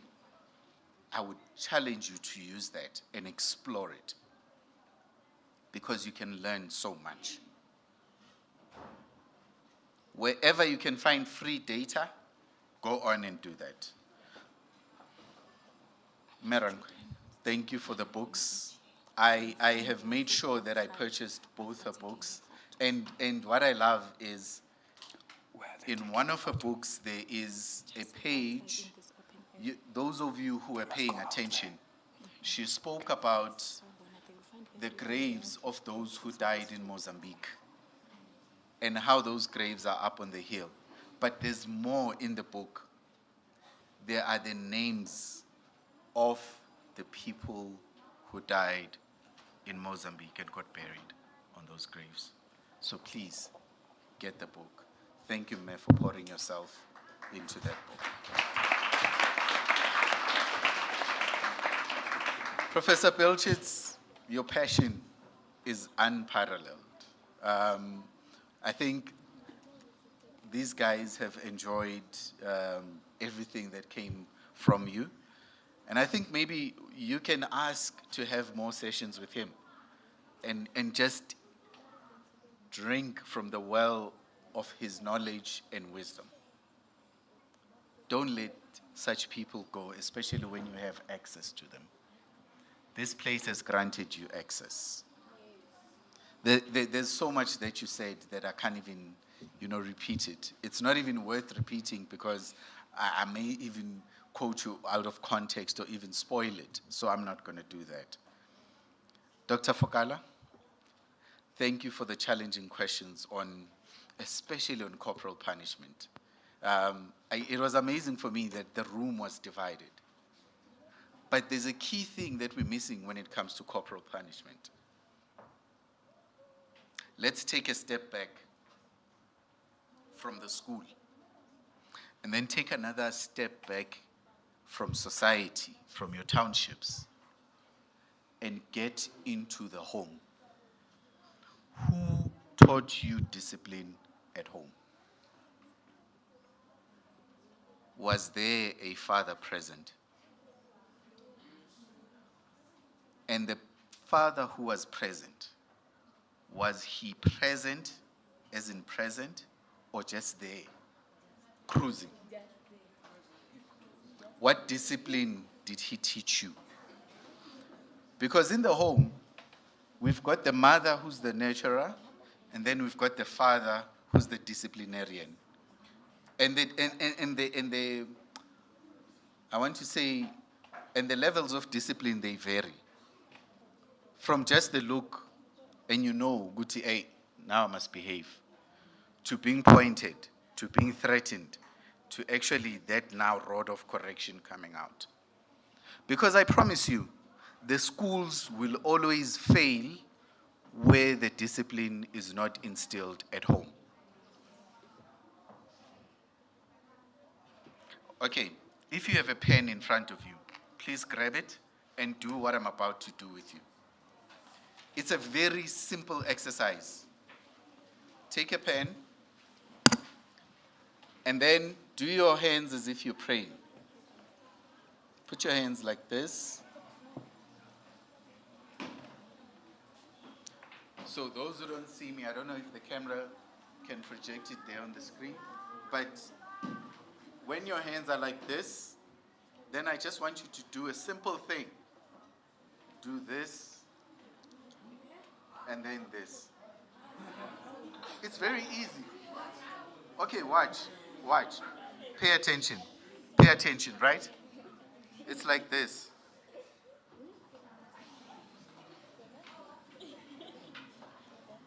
Come on, guys. Is this thing difficult? Like, it's so easy. But guess why it's easy? Guess why it's easy for me to do this? Because I've practiced and because I now know how to do it. So parenting and raising you is a difficult job. And it's easy for you as the youth to criticize the parents and the teachers who are raising you. And you are not giving them credit. And you think that you can do better. You are disrespecting them, talking while elders are talking. Because when you think you know better. Because to you, this looks easy. You can do it. You can raise a child. And you can instill discipline. So try and do it. And see. And you know what's even the most difficult thing? Each of you did not come with a manual when you were born. You didn't cry and say, Mommy and Daddy, here's a manual of how to raise me. So let's be conscious of that and give our parents and our elders credit.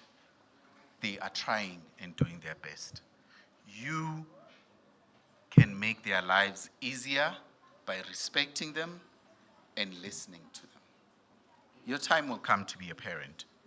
So if we get that right, Doc, at home, we won't need to be doing it at school. Because when a child is disrespectful at school, the teachers will say, let me call your parents. And guess what? You will line up as quickly as possible. So the disrespect that we're seeing at school, it's because it started at home. Ladies and gentlemen, let me not take up too much of your time. So, to the chairman of the NHAC, thank you for this event. To the chairman and CEO of Enterprise, thank you, sir, for gracing us with your presence and honoring us. To the Council of UNISA, those who are attending virtually, thank you. Management and colleagues at UNISA Enterprise who have made this event a possibility, as well as the colleagues at NHC, thank you very much. To those who are in control of the sound, thank you guys. Without you, this event would have been horrible and very difficult. To the guys who are doing the camera, guys, thank you. You're making us look real good. I'm seeing myself on the screen and I'm liking it. So some of us got a bit lost when we were coming here and there were security personnel who guided us and told us where to park and where to go. Please extend our gratitude to them. Thank you. They were very informative. They knew what the event is and where to park. To all the service providers, those who brought the printers here, thank you to them. To all the speakers, wow. I'm someone who loves content creation and I wish that this can be packaged and be available on YouTube for anyone and everyone to just see and get to consume. So thank you very much. To all of you young ones who are here, But before I get to that, the teachers who have dedicated themselves to passionately teaching children that they did not raise, children that they did not know, and still gave themselves to those children. Thank you. Without you, this world, and I'm not exaggerating, this world wouldn't be what it is. So teachers, thank you.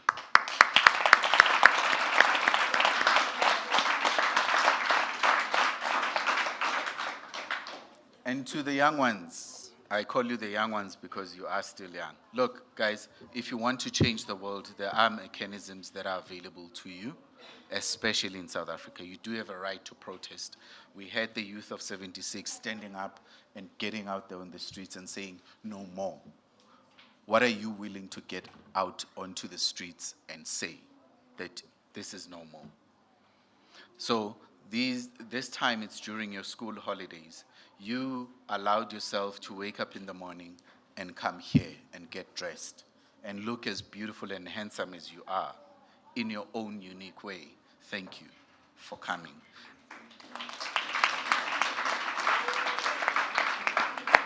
Thank you for honoring the invitation, and thank you for being here. And for myself, I'd like to thank the person who pulled out so that I can come in. I don't know who that is, but I'm thankful because I got to meet all of you lovely people. So I consider that a blessing. Without further standing between you and lunch, I will then hand over to the MC. Thank you, sir, for conducting this event. Please.